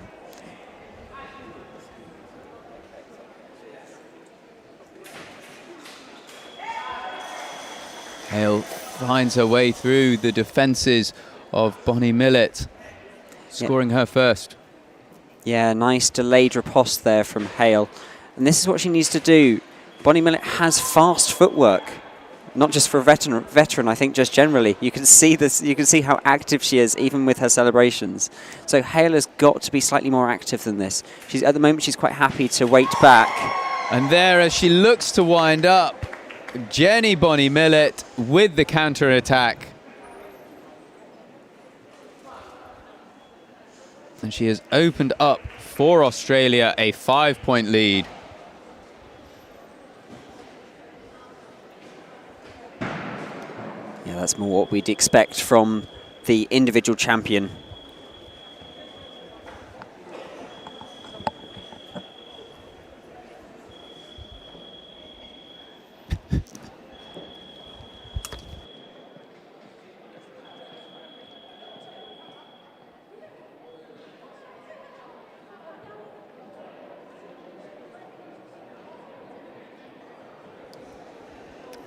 Into the 7th leg we go then. And it is it Erica Cernion or is it, have they stayed with Abigail? Sorry, they stayed with Nicola Hull. They've stayed with Nicola Hull. Yeah, that makes sense. I think they brought in Erica Cassoni simply for that first fight against Johnny Bonnie Millett, and didn't Erica deliver in that leg as well? So then, Hull on against Ballard.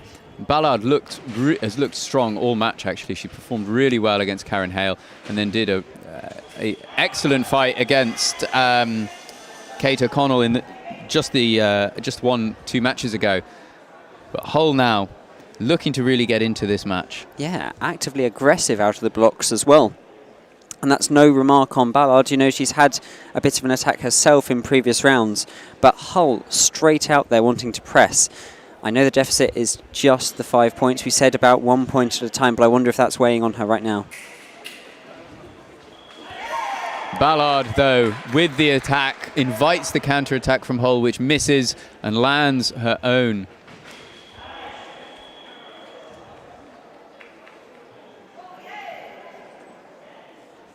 It's always the challenge of going out of the blocks early, whether you commit to that attack or whether you keep your arm back and go for the march. And Hull's just been caught a couple of times now in that middle. This time on the attack, initially short, but she's there with the remise to score and misses the first. Off target. She's still coming forwards with that arm right back, blade right up in the air, which helps avoid the blade, but it does risk these attack on preps that she's having against her. That time she's still able to commit, in part because Ballard doesn't commit herself, but it is risky.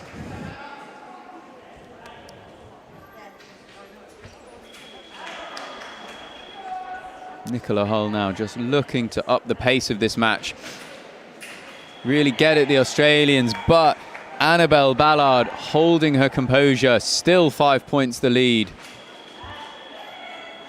This time as she steps in, it's exactly as you said, Luke. The arm is bent, it's withdrawn, and it opens the timing for an attack on preparation that Annabelle Ballard is only too happy to oblige. Yeah, it's as we said, it's one of those challenges. You keep your arm back because it avoids the blade contact, right? It avoids the fast parry riposte in the middle. But it means you're going to lose that middle every time if your opponent goes. And that's exactly what Ballard worked out just there. I think what also fed into it was Ballard knew that Hull was trying to press, was trying to rush the attack, trying to close that deficit. And so it was far easier to go off the line because it was one way to shut down the attack. So then, Karen Hale on for her last match, and she will take on Abigail Nutt. 6 points the lead now for Australia. It's really opened up, particularly since Abigail Nutt was last on. It was 1 point the lead in the fourth when Abigail Nutt last came on, and then she just opened it out by 1, making it a 2 point lead. And since then, the Australian team have just been able to extend this lead, and they now look in a healthy position going into this penultimate leg. Yeah, but interesting to see how Nutt manages this situation as well, because previously she's gone very much out attack, as we see her starting to do in this match already. But actually she's got a lead that in veterans you can defend a lead that little bit more. If she's patient, she can play for time here and give the individual gold medalist Bonnie Millett as much of a gap to help her in the final leg as possible.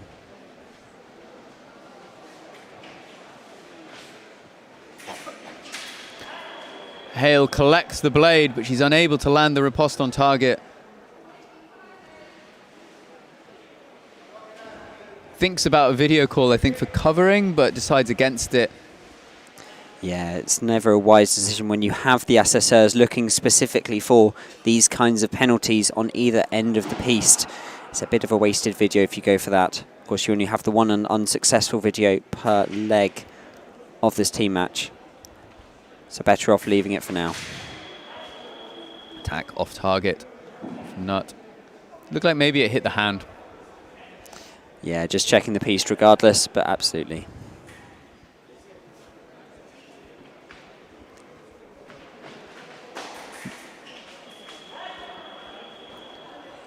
I was about to say great patience there from Nutt, but once again, more charging in again. Hale just about able to deal with it, although she doesn't step back with the parry, and that's what ends up with the close quarters things. She's better off actually from bigger distance. What we've seen in some of the previous legs with her parry riposte will work better if we don't have the Australian in her face.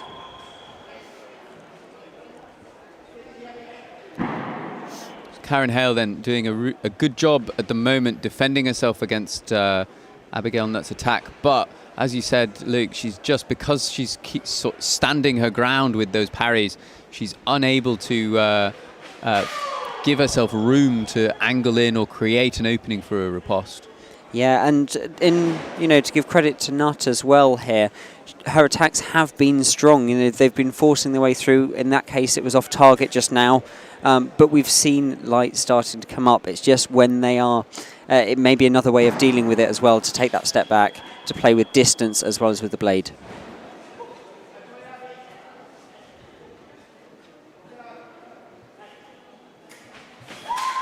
And this time, Nutt, she's onto the attack, but the parry riposte of Hale clearly playing on her mind, holds back the hand, and it invites the counter-attack from Hale.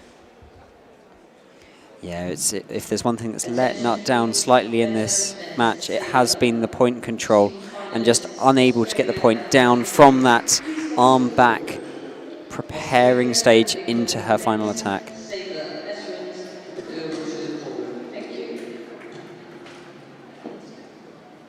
So into the final minute of this penultimate leg, and I was about to say Abigail Nutt yet to trouble the scoreboard. In she goes with the counter-attack, re-establishing a 5-point lead for Australia.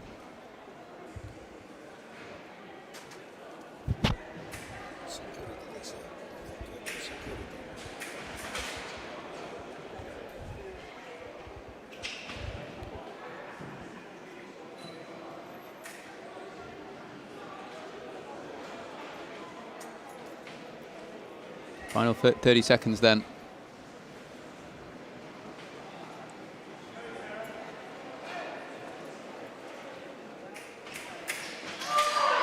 And Abigail Nutt finally finds a way through on this attack. She's been struggling to make it work, but in the last 15 seconds, she has landed it. The lead back to 6, now 7. I was about to say there's no risk of passivity here, because we started this 2 points ago below 1 minute, but I don't think there was ever a risk of passivity with these two. Nutt going right until the end, trying to build up as big a margin as she can for that final leg for Bonnie Millett. So then, into the 8th we go.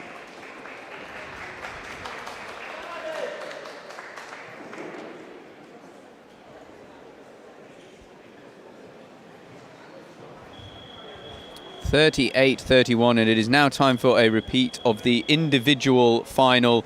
Kate O'Connell for England on, Jenny Bonnie Millett for Australia on. The difference, though, compared to this individual match, the starting line. The final score in the individual final was 10-7 to Jenny Bonnie Millett. Here, Jenny Bonnie Millett finds herself with a 7-hit lead, a 7-hit head start in this race to 45 over Kate O'Connell. Yeah, and if we think back to that individual as well, Bonnie Millett was the one that came out first, built up that lead, and it was O'Connell that kind of sussed it out towards the end and started to build up, catch up, but was too late. So actually very similar to what we saw in that final. Fewer hits to play with from both fencers, so I wonder how conservative they will be in terms of guaranteeing their hits. That all being said, O'Connell throughout this has been quite happy to attack with speed, to actively push, and she's going to have to do that. Yes, 1 hit at a time, but she's going to have to make up at least 7 points.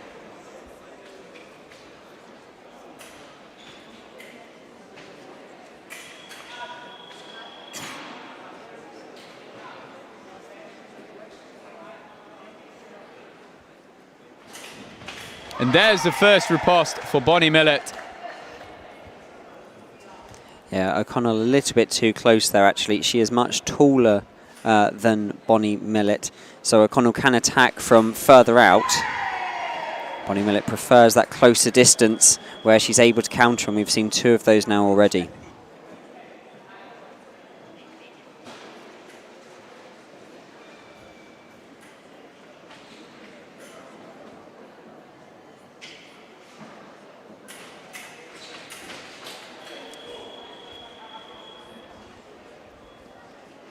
Bonnie Millett launches into the riposte. Kate O'Connell parries, holds her ground, and finds her way through to the target to score her first. But this time, as she is trying to build up the attack, she is in too close. It's like you said, Luke. Yeah, distance is going to be the English's friend here. If we can close that distance, Bonnie Millett has a strong chance. It's interesting how Bonnie Millett as well can transition there from actually quite static with her footwork into that fast, you know, couple of steps lunge that she's had before.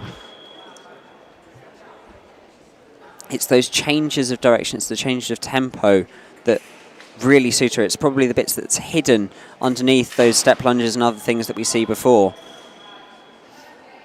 This time just holding a slightly wider distance, Kate O'Connell, and it means that when she's parried, she's got room, she's got time to see it, and she can take the counter riposte, but in close, it will always favour Jenny Bonnie Millett.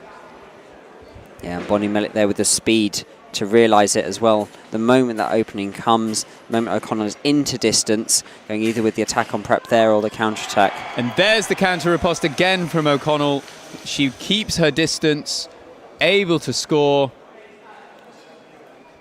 Nice little on-the-spot flesh there from Bonnie Millett, just to express her frustration with the attack not quite reaching its target. Bonnie Millett now within 2, and she's just been able to keep this distance close for so much of the fight, making her counter-attacks work, making her attacks on preparation work. This time, from further away, O'Connell lines up the attack to score. And slightly different counter-attack there from Bonnie Millett as well. Whereas before we've seen her actively lunge into distance, close that distance down even more. They're trying to go with the body evasion instead. And as we see there, counter-attack working a bit better. Bonnie Millett then, 1 away from taking a second gold. Kate O'Connell, has she got anything left to spoil the party?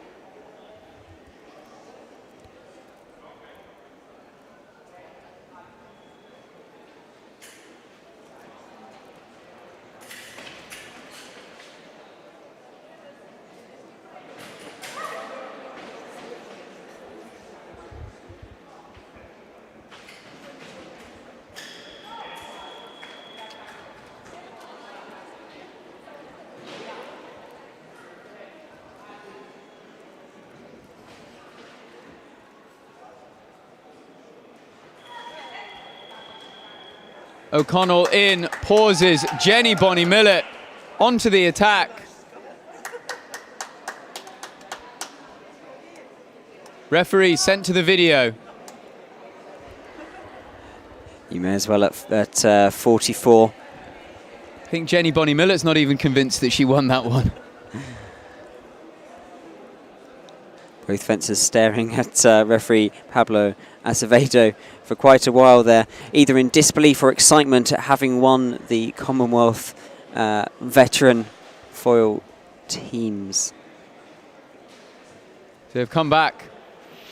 No touch. No touch is the call. Interesting parry touche. So rather than being simultaneous, as sometimes you'll see signalled, their referees disagreeing on whether there was a tack stop or not. This time, though, there is no doubt. As the distance gets close, Jenny Bonnie Millett through with the counter-attack, and she has taken Scotland to the team gold medal and her second gold medal of the championships. And it is our last medal in foil for the Commonwealth Championships, which means that for the last time we will be saying thank you and goodbye to Luke Diemer. Thank you very much for having me. And that means we'll be taking a very short break before our final, our last final of the championships, which will be the veteran men's team sabre. And we will have that for you here very shortly on Fencing Vision's YouTube coverage of the Commonwealth Fencing Championships 2022.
So for the last time at these Commonwealth Fencing Championships 2022, we are here for On the Finals Piste, and it is veteran men's team Sabre that is going to be closing out the championships for us.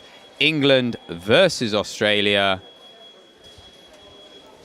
And this will be our 5th final of the afternoon and our last of the championships. Australia then, composed of David Chakes, Damien Neal, Davide Wheeler. England is Alistair McIntyre, Steve Pope, Mike Swiffin, with Shafiq Sabre on the bench.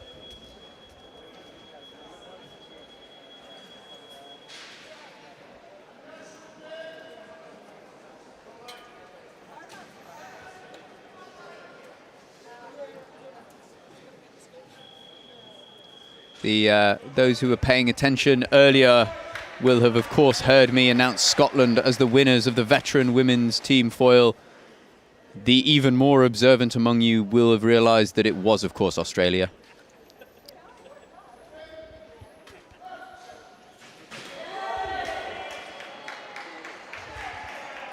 So Wheeler against Swiffin first up.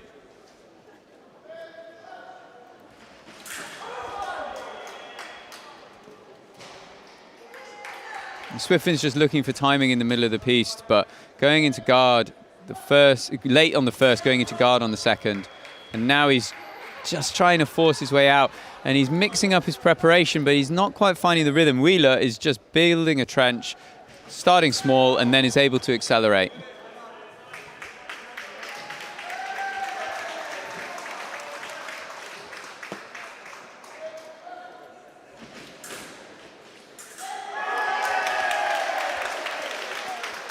Calmer this time. Swiffin takes the parry, and he's able to do this by waiting,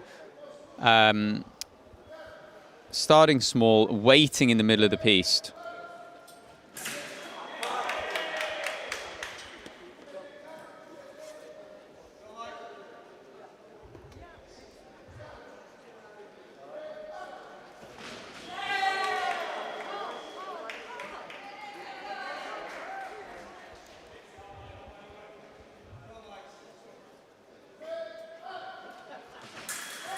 Wheeler through.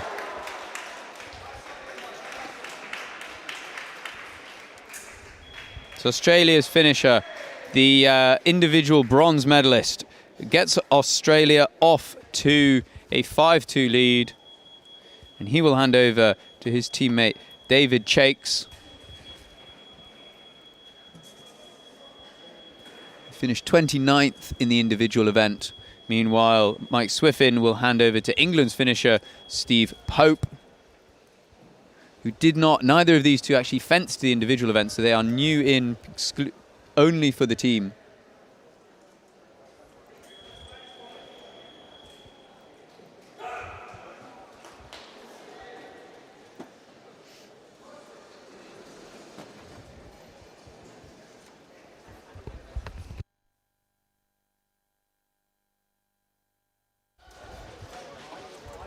Pope skips away.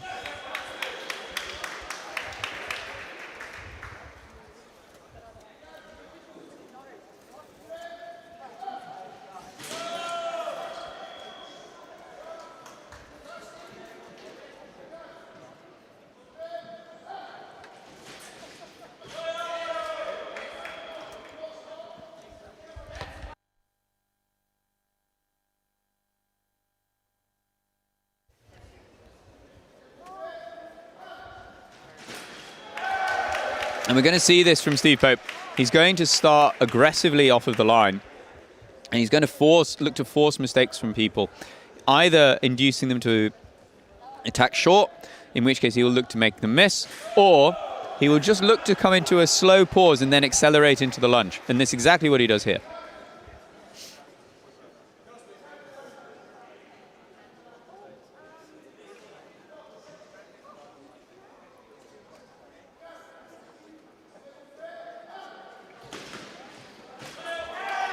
Again, it's the aggressive start in and pauses with that aggressive start. Chakes drops back because he sees it. And Pope, who's paused, then retakes.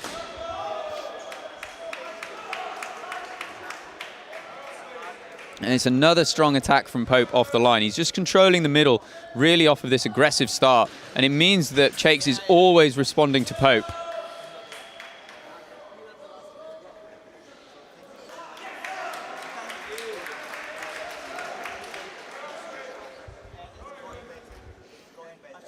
The only time that Pope has been caught is when he's gone in, out, and gone really too far out.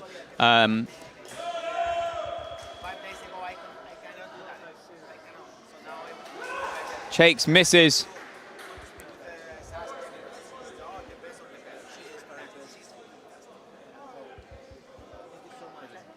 Chakes misses, and Pope has an opportunity to attack, but he doesn't take it in time. Chakes through on the second attack. Chakes finally equal to the attack from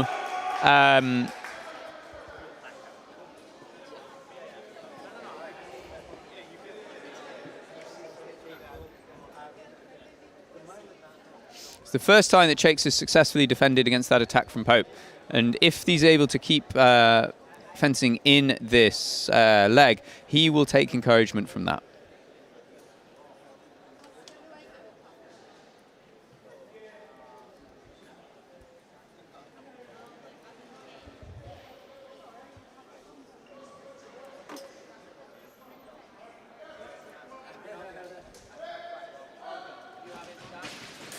Extending the attack this time, Pope. 8-2 the run for him, and he will hand over to Alistair McIntyre, who was an individual quarterfinalist. He came 6th in the individual event. Damian Neal on for Australia, who finished 11th.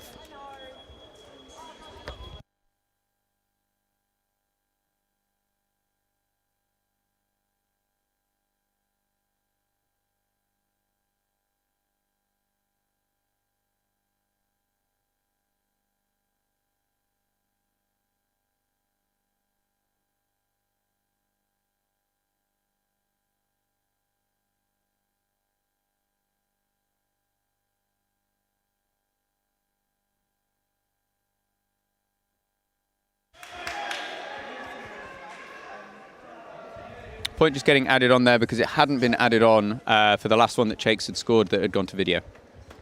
So McIntyre on for England, Neal on for Australia.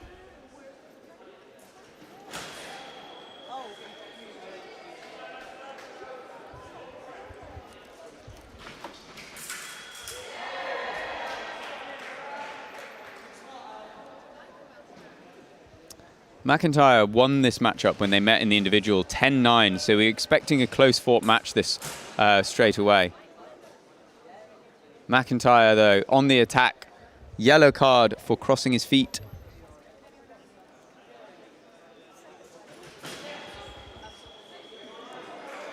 And McIntyre is just starting big, getting too deep, getting too close. And Damian Neal starting small, going direct, and this time skipping away with a parry riposte. Neal looking to avenge that last 16 defeat to McIntyre. Counter-attack lands from McIntyre on the back line, forcing Neal to go all the way to the back line, and it's too far.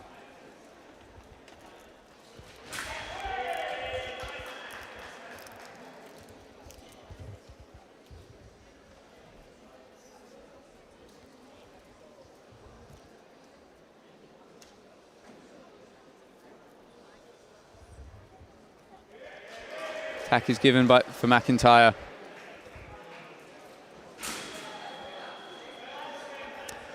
McIntyre's struggling here. He doesn't want to get caught on preparation, so he's starting small. The impact of that, though, is that he's becoming passive. This time, though, Neal overcommits. He's trying to force errors from McIntyre. But if McIntyre, lovely that time. Now, can he stay disciplined on the attack and avoid crossing? They just want a look.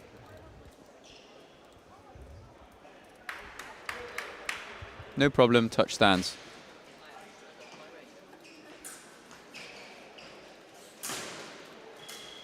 And McIntyre having to do a lot of thinking. So in the middle of the piece, he's thinking about how about starting small, starting controlled.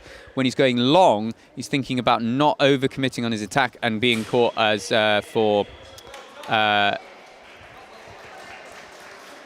crossing. And you can see all of that playing out in his fencing. That means it looks very self-conscious.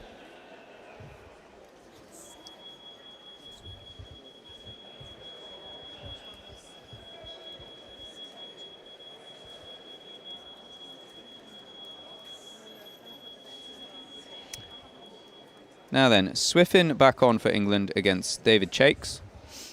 Sorry, not Swiffin. Swiffin substituted for Shafiq Sabre.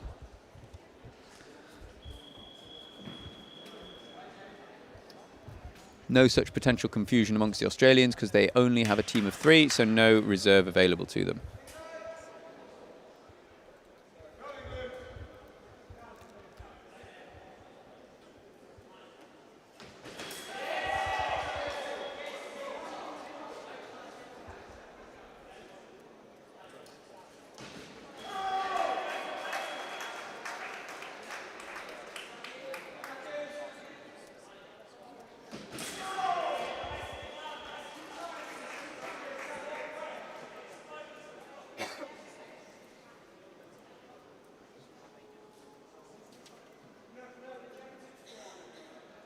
And Zip has gone on Sabre's Lame. So we'll just have a moment here to fix that.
So then, after a quick equipment change, Sabre with a new lame to replace the one where the zip was broke. He is now back on. 2 touches he scored before that enforced break.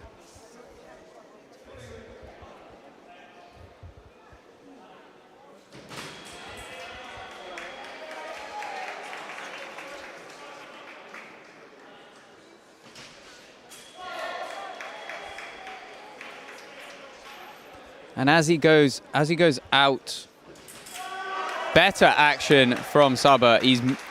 This was the first one where he's really forced something. You can see quicker off the line.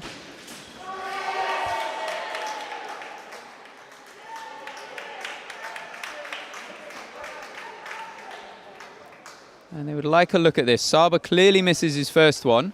The referee has said that he was parried. It wasn't. You can see Sabre's trying to mix up the way he attacks off of the line, sometimes slower, sometimes faster, and changing up that speed, and it's not quite giving him rhythm yet. Chakes, by contrast, is looking to keep basically consistent off the line. He's got a similar rhythm. He's starting slow and he's accelerating.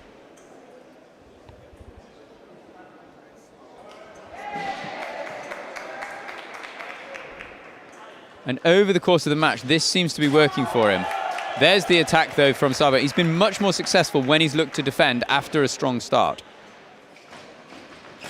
But he has to get out of the way. And in this case, doesn't do.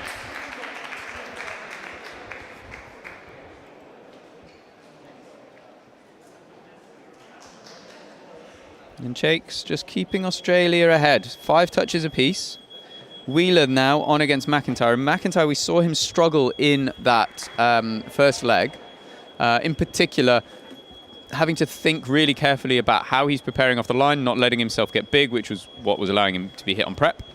But then also, when he was pushing on to the finish of his attack, as he looked to accelerate, he would then start crossing his feet, and he got pinged for that once with a yellow card. And that meant that he started thinking hard about the way that he was trying to finish the attack too. And it just meant that the whole of that match, it looked like McIntyre was really focused on what he was doing rather than thinking about how he was going to win the points. Let's see how it looks in this match now. That's nice, though. It looks like he's managed to just find that rhythm. If he can maintain that, he'll be in a good position. Wheeler, the individual bronze medalist, just a bit late off the line.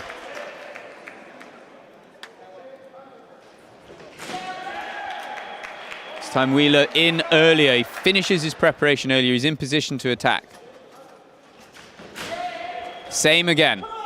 McIntyre landed one attack. You'd like to see him look to use defense, but he needs to be judicious with it. If he looks to go too early, he will show lovely, good timing. Off balance, though, unable to capitalize.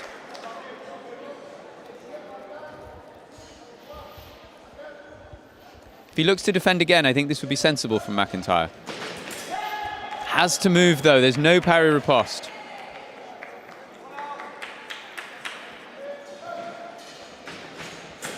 And again, he moves well out of the way, but he's not in a position, he's not balanced or able to respond to it. 25-21, 2 touches initially for McIntyre, looked quite good, but wasn't able to respond quickly when the points presented themselves. Steve Pope now back on for England, and he will be facing Damian Neal. Look again for that strong start from Pope off the line. He'll be aggressive off the line and then into attacks. He'll be aggressive off the line into defence. Let's see how composed Neal can stay.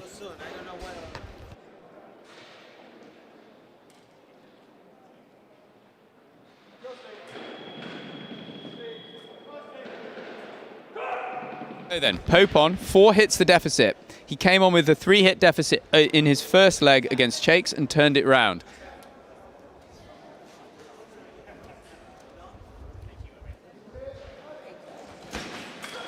First one in strong, and you can see everything about the way that Pope moves off the line is provoking a response. and then he goes direct. Because he's created doubt, he's making it so that his opponents have to wait for him in the middle to be absolutely certain that they can attack, and into that gap, that's where Pope attacks.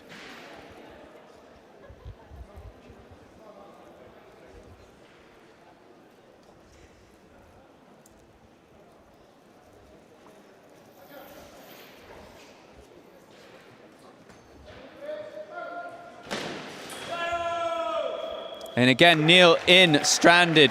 Pope, anticipation, pauses before starting the attack. Lets Pope finishes his prep. There's the miss again. And under the arm, Neil up and looking to parry. Steve Pope looking very strong for England.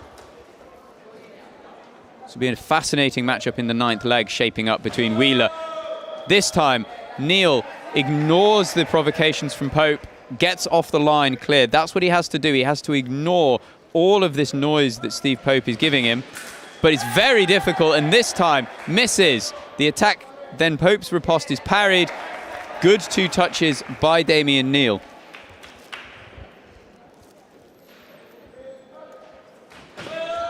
And again, Damian Neal not making a mistake, starting off the line, backing himself to just finish direct.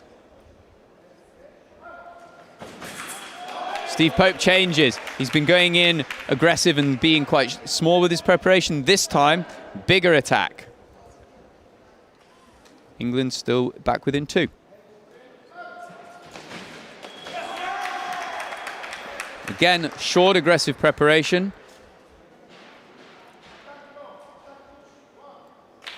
England makes, Pope makes Neil miss, then scores. Still the attack. This approach not working for Pope. It did early, but he needs to be looking at more defense because Neil is just in a quite a comfortable groove here. Nice action from Damian Neal. He knows that Pope has to go backwards. He knows that he has to defend.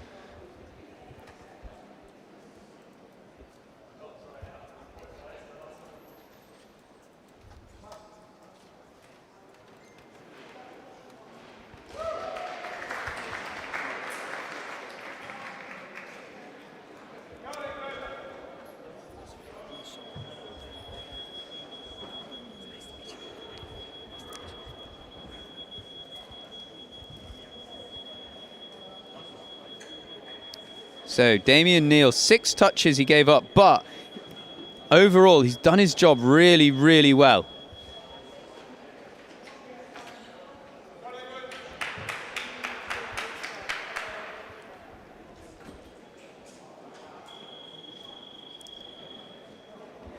And you feel that with only giving up 1 touch to Steve Pope, he'll be pretty happy with his work in that leg. Because it just keeps England out in England at bay by 3 touches, and you feel that now Chakes will look to make the most of this.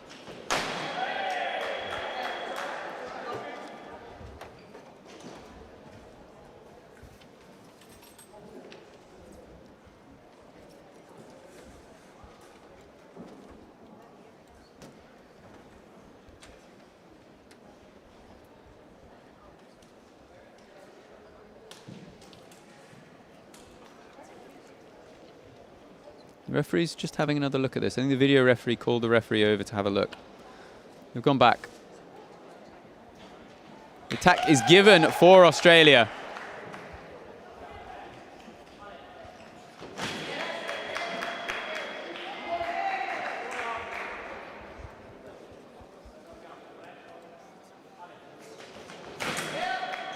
This time the attack is with England.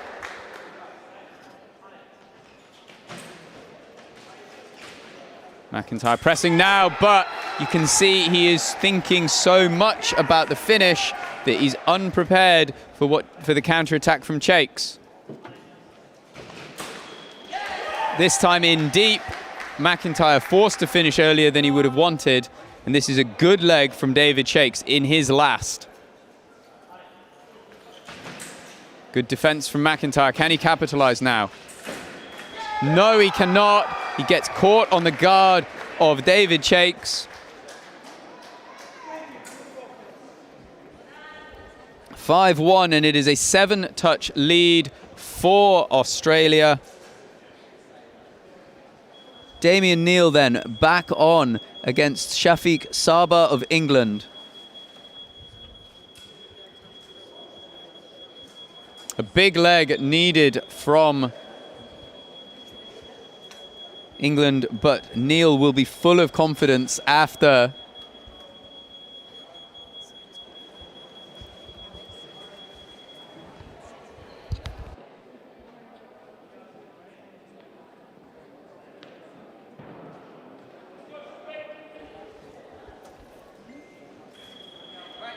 Neal fenced superbly in his last match just a moment ago against Steve Pope, keeping the lead with Australia, and now he's getting the benefit of that, where he's back on. The lead is now 7, and he will look to give as big a lead as he can to his teammate Davide Wheeler for the final leg.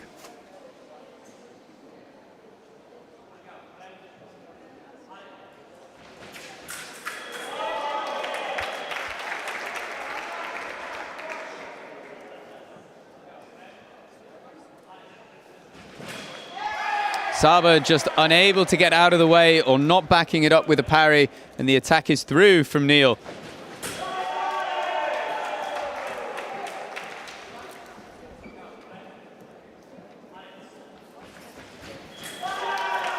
Much better defense from Sabre. He goes in, but importantly gets right out. Neal, though, returns to what's working for him. Sabre has been working much, much more effectively when he's looked to get out of the middle of the piece. Rushes into the middle this time, looking for the blade, looking for a rushed finish. He doesn't compose his attack. The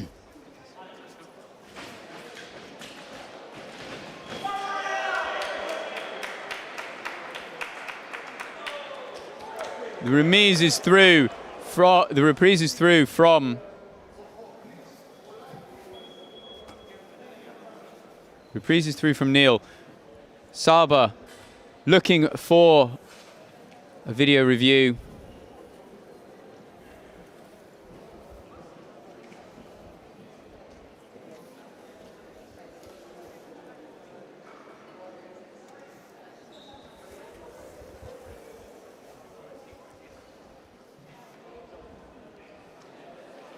And the video review stands 39-32.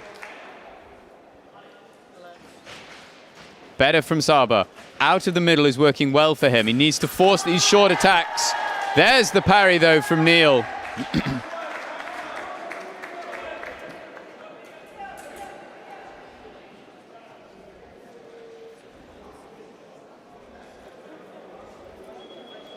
So then, 8 touches. The lead for Australia. Individual bronze medalist Davide Wheeler on against England's Steve Pope.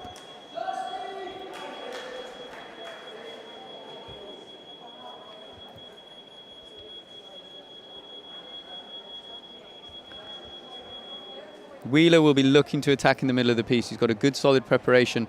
I'm not sure early on there'll be much timing for Pope to exploit, which is what he was looking to do against Neal. So he's going to need to create that with aggressive defense. If he can do that and just create a bit of doubt in the mind of Wheeler, he might open up timing. From Wheeler's perspective, if he can anticipate that you think Pope will likely look to defend, then he can do exactly that, extend his attack and score.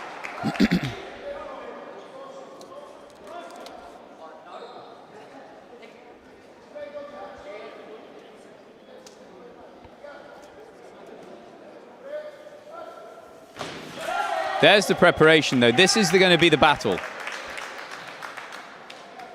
They're both second-guessing each other at the moment. Wheeler anticipating the aggressive defense from Pope.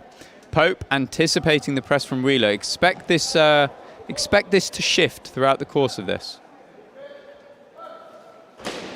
There it is again, preparation. Wheeler at the moment is maybe just overthinking this. He's so concerned about missing, he's stepping into the preparation. Slows down. That's a good decision from Wheeler. Slows right down. Oh! Slows right down, lets Pope commit, goes to the back line, and Pope catches with the counter-attack, making use of his longer reach.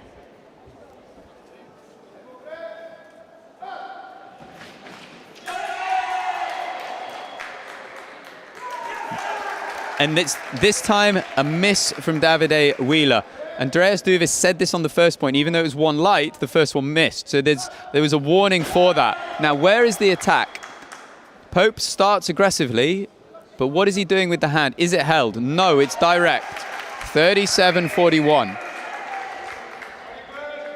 5 touches so far for Pope to 1 for Wheeler. There's the preparation again.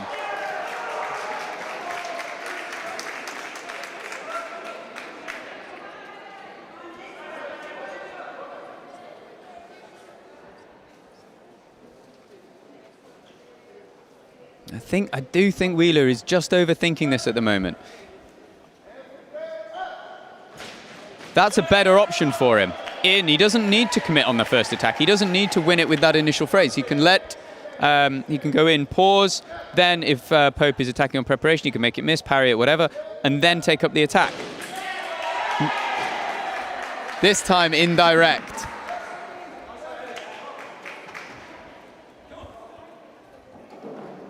Within 2 now, Davide Wheeler.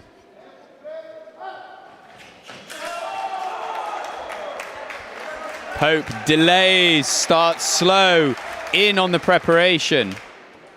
I don't think Wheeler needs to be playing this game of trying to attack through the middle. He doesn't need to. As we say that, straight through he goes to take his 44th.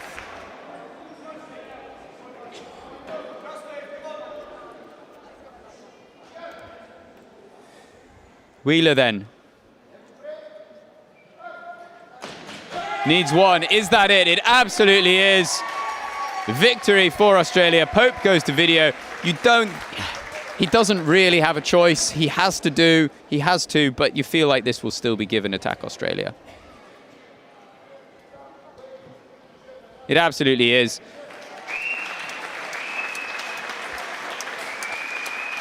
Seven touches to 5 in the final, but Davide Wheeler through. And you feel like it was that 6th leg, Damian Neal holding the chase back from Steve Pope, that has just given this gold medal. Meant that Davide Wheeler was able to come into the final leg with an 8-touch lead, and it is gold for Australia in the last final of the 2022 Commonwealth Fencing Championships, which brings to an end our coverage of 12 days of competition across cadet, junior, senior, veteran and wheelchair fencing for the first time in the same venue across the same championship event. I hope you've enjoyed our coverage of these championships, but for now we are going to end our commentary coverage, but you will be able to follow live the closing ceremony and then the final medals of the championships, which will be handed out very shortly. Thank you very much for joining us.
There will be a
preparation for this short speech, I was actually shocked to realise that I've been a member of the Commonwealth family, Commonwealth Fencing Federation family, for 48 years.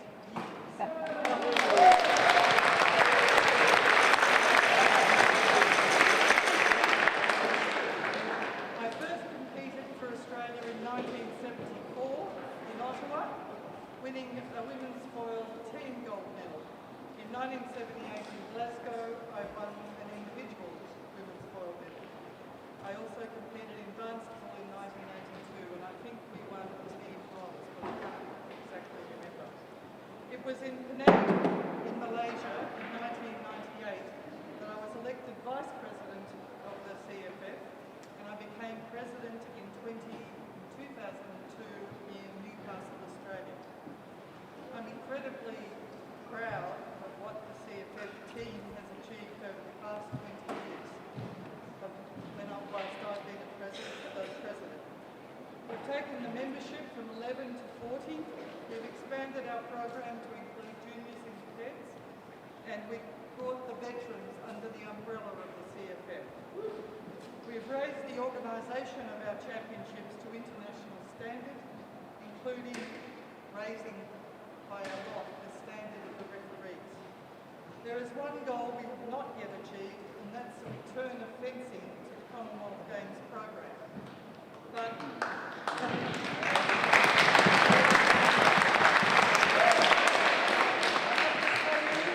we're still working on it, and I don't believe it's an impossible dream. I think it's something that will be achieved in the not too distant future. So as I stand here at the end of this incredible 12-day festival of Commonwealth fencing, I'm happy and proud. Thank you.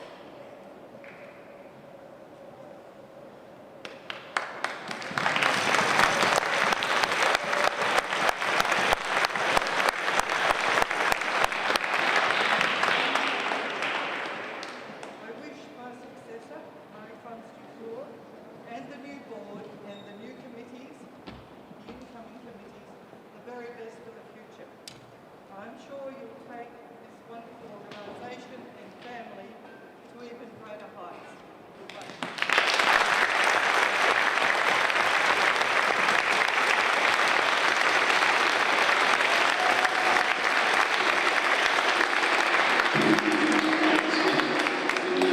Please welcome to the podium Alex Sabre, Chair, the Organising Committee for the Commonwealth Fencing Championships 2022.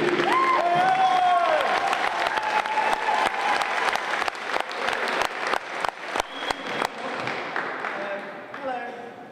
A lot of you will have not seen me the past 2 weeks because I've been running around like a madman. Thank you all for coming to what has been the largest Commonwealth Championships that anyone's ever attempted, in no small part because we've had an unprecedented number of events. I would say a ridiculous number of events in 12 days, and I think almost that you would agree. Just before I hand over to Mary France, it would be foolish of me not to say thank you to the people that have made your experience here possible. We've had weapons control headed up by Steve Hyman, they're in the corner behind us. We've had the Secretariat captained by Mavis Thornton, who knows more about running competitions than anyone in the world ever will.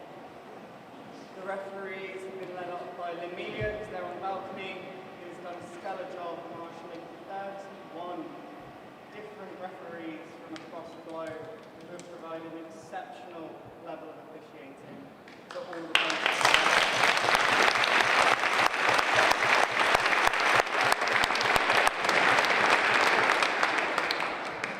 Pat, Ayanuro and Cheryl Demon, who I can't see, who have led the volunteers, who have been happy, mostly, and smiling throughout and been there to help you, and we're really grateful for all their work because they've come here for 2 weeks for free to try and make this competition possible for all of you, and they've been phenomenal.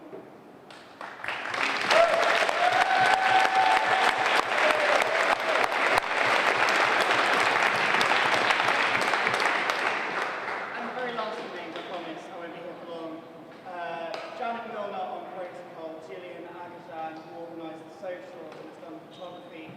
Bennett and Seb have been doing photos all week.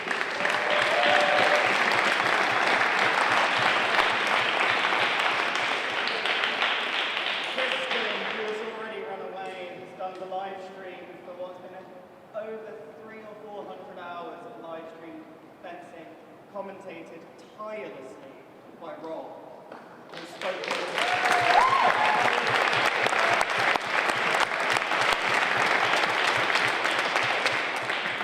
and all of them have been headed up by one of the most experienced and professional DTs I've ever had the pleasure to work with.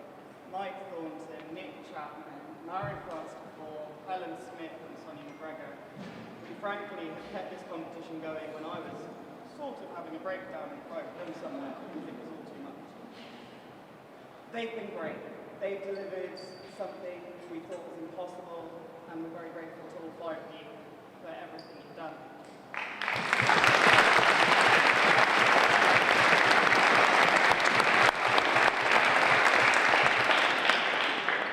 The final 3 people I'm going to mention are first my very long-suffering partner, Adam, who has dealt with me running a 12-day international championships out of a 2-bed flat. Sorry. And 2 of the most important people here, Bruce Robson and Lorraine Rose, who you will not believe how much they have contributed to this competition. They have fed everyone, they have processed every bit of admin, and frankly, without them, we wouldn't even be in the building, let alone the beasts. So, I'm going to embarrass you.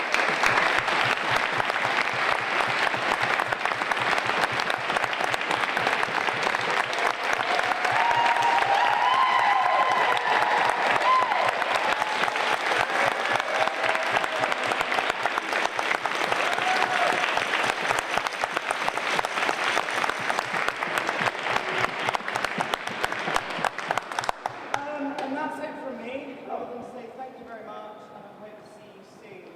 But by soon, I mean several years from now.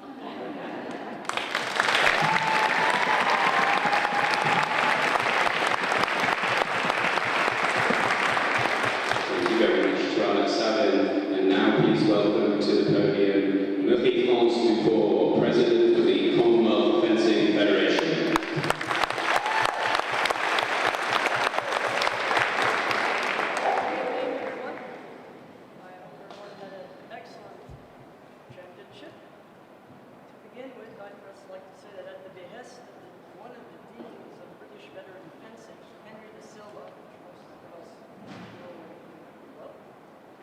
Earlier this month, wrote to the head Commonwealth of Her Majesty Queen Elizabeth, informing her that this competition was being hosted here in London.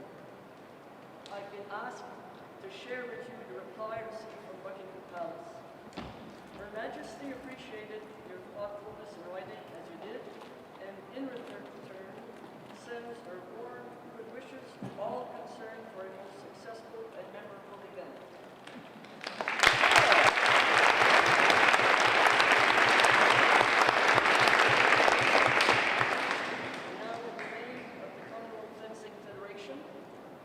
I bestow my greatest gratitude to the organizing committee of this competition and to England Fencing for their generous hospitality throughout this event, and wish to acknowledge their exceptional contribution to the success of this event, in which the Commonwealth so contributed actively and financially. I now declare the Commonwealth Fencing Federation Championships 2022 closed.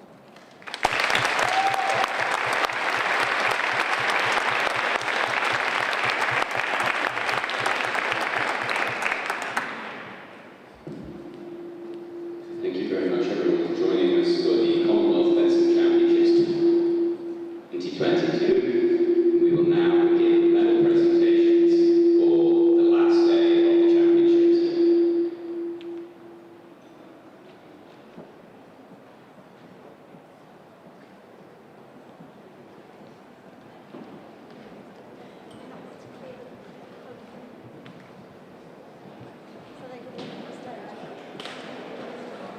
Just gotta get those.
Please welcome to the podium the medalists for the Cadet and Sabre Team Championships.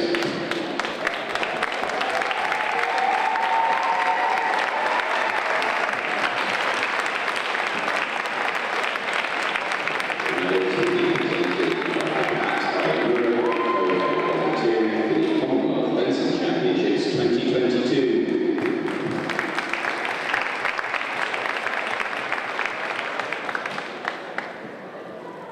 In the bronze medal position, representing Wales, Robert Childs, Sebastian Reeves, Felix Rhodes, and Jacob Wall-Guide.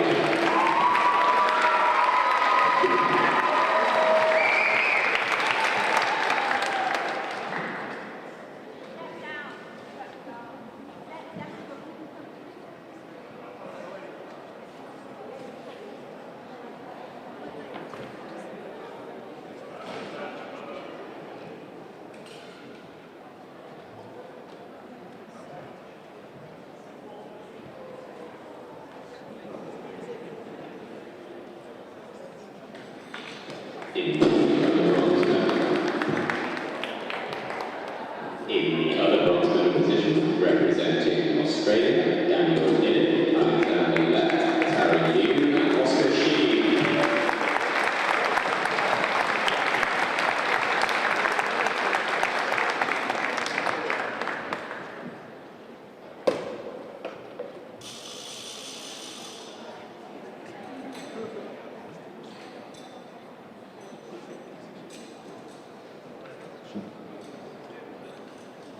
In the silver medal position, representing Canada, Liam Fernandez, Vito Guzzo, William Robinson, and Andy Ryan.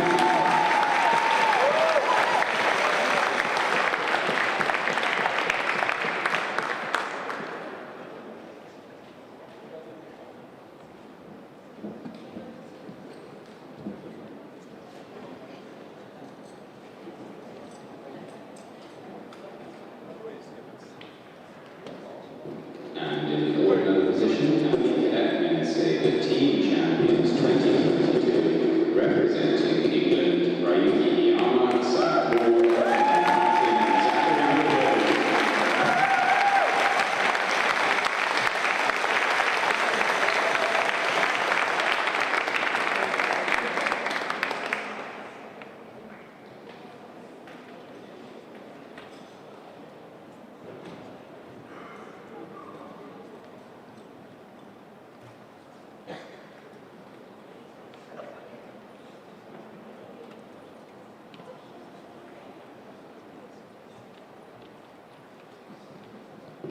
please now all stand if you are able and face the flags for the national anthem of England.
very careful with my hand end.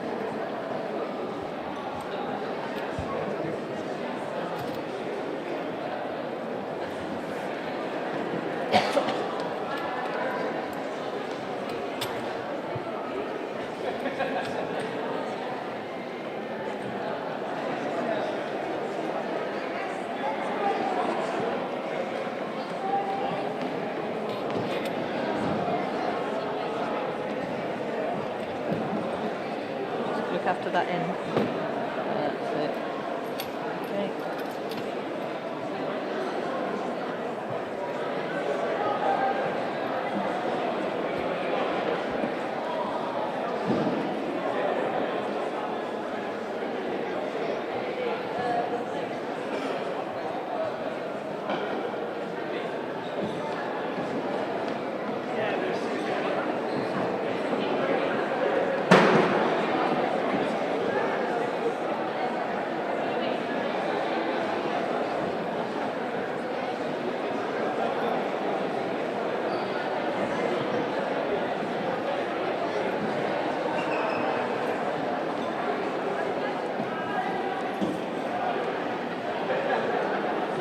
Please welcome to the podium our medalists for the Cadet Men's World Team Championships.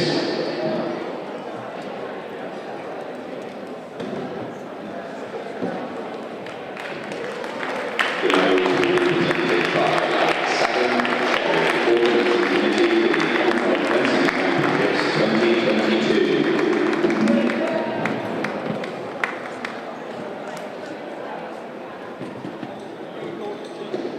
In the bronze medal position, representing Canada, Spencer Orr, Jason P. Park, Alan Scan, and Jerry Wu.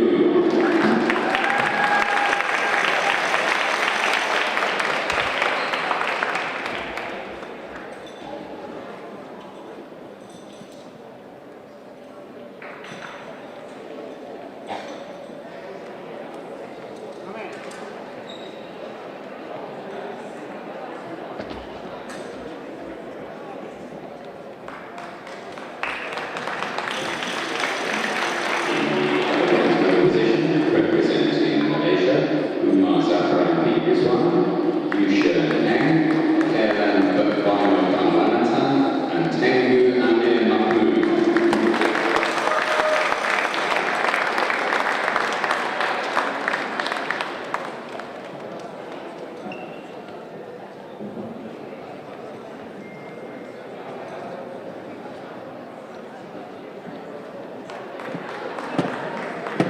In the silver medal position, representing England, Michael Archer, India Campbell Yates, William Lauger, and David Sosnov.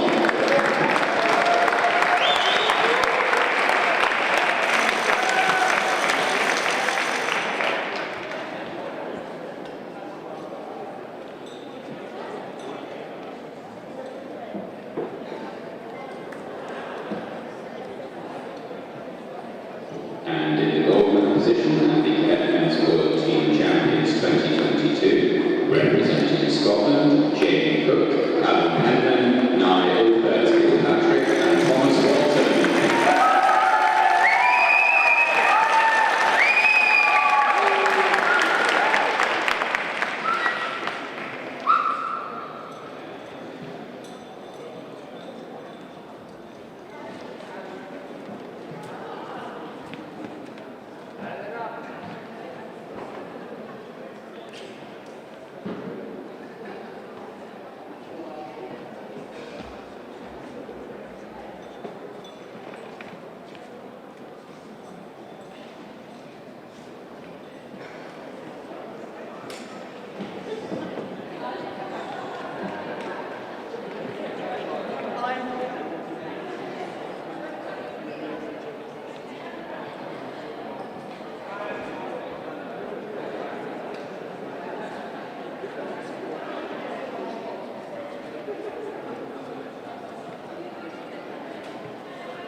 Please now stand if you are able and face the flags for the national anthem of Scotland.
Natalie Russell and Eloise Russell.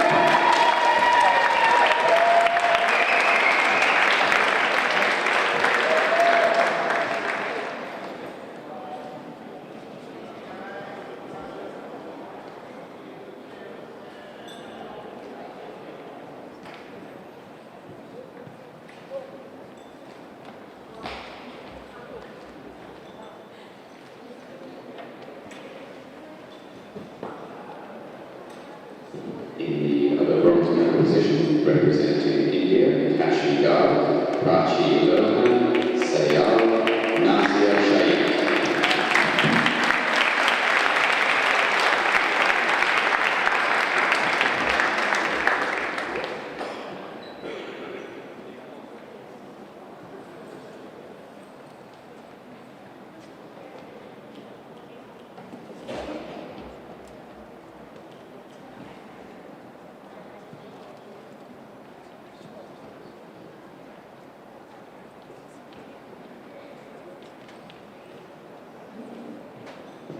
In the silver medal position, representing England, Millie Andrews, Charlotte Lepansker, and Zoya Suresh.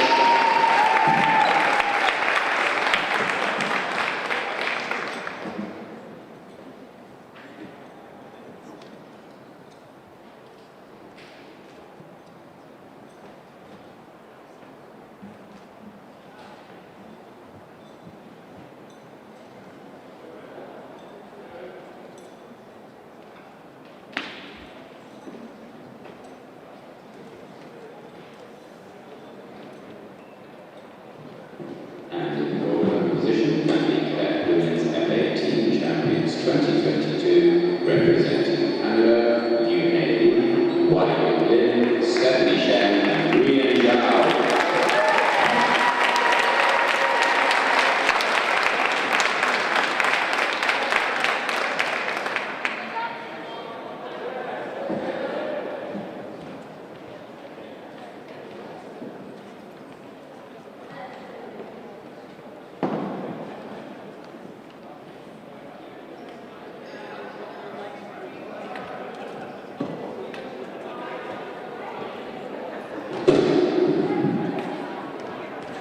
Please now will stand if you are able and face the flags for the national anthem of Canada.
I got it as you, but it can be. Have you?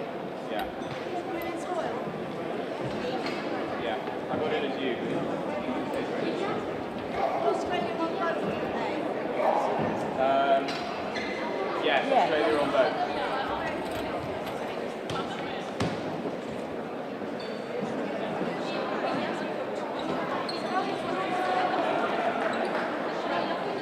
Yeah, okay, it's me.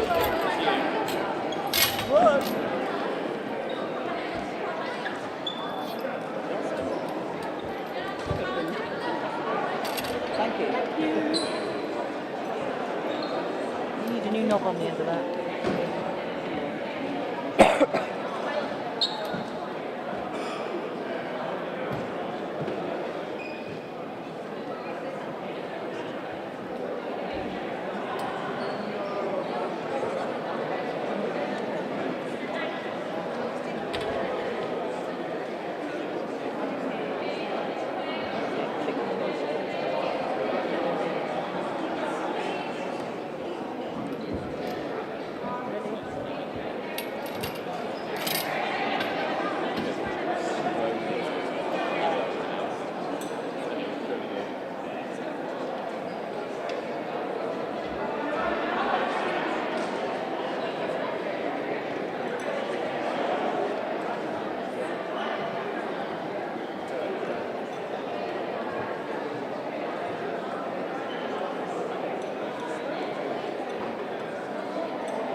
Please welcome to the podium the medalists for the Veteran Women's Foil Team Championships.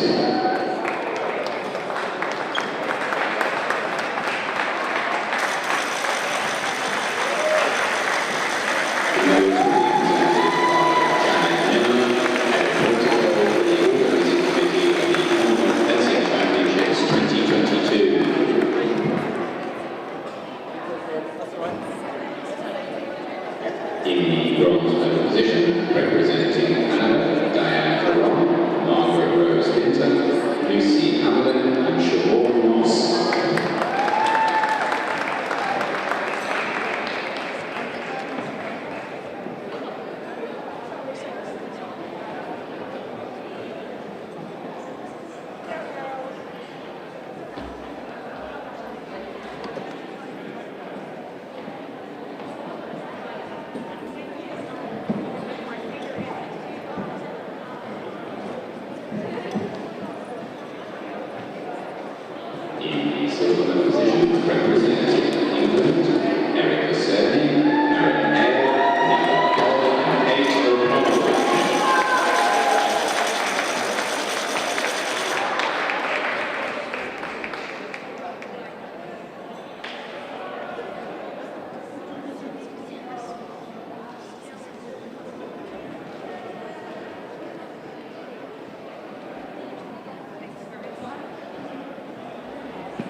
Please now stand if you are able and face the flags for the national anthem of Australia.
Please welcome to the podium medalists for the Veteran and Sabre Team Championships.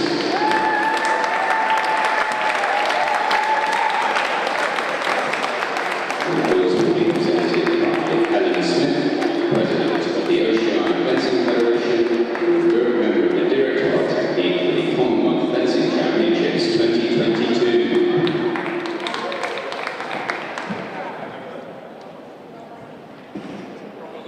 In the bronze medal position, representing Canada,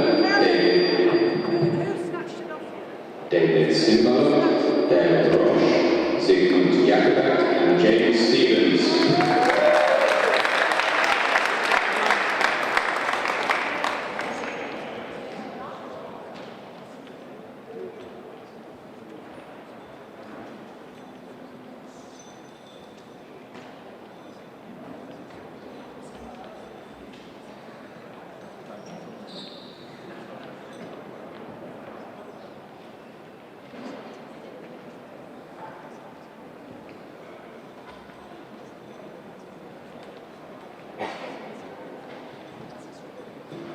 In the silver medal position, representing England, Alistair McIntyre, Steve Pope, Shelley Sabre, and Michael Swift.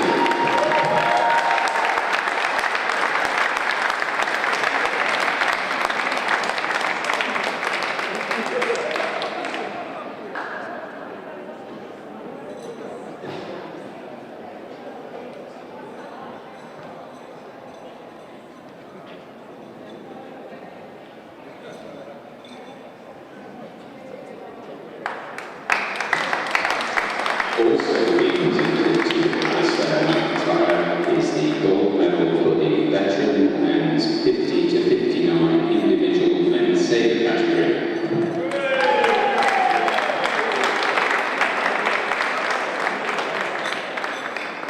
And in the gold medal position for the veteran men's team sabre and the Commonwealth Champions 2022, representing Australia, David Chakes, Damien Neal, and Sabre Leader.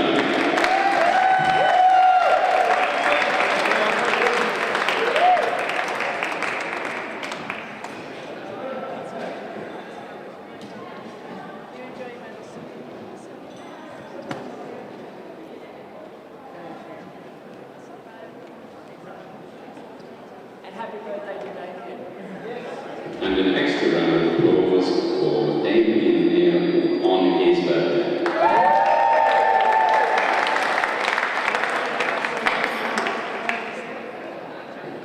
Please now all stand if you are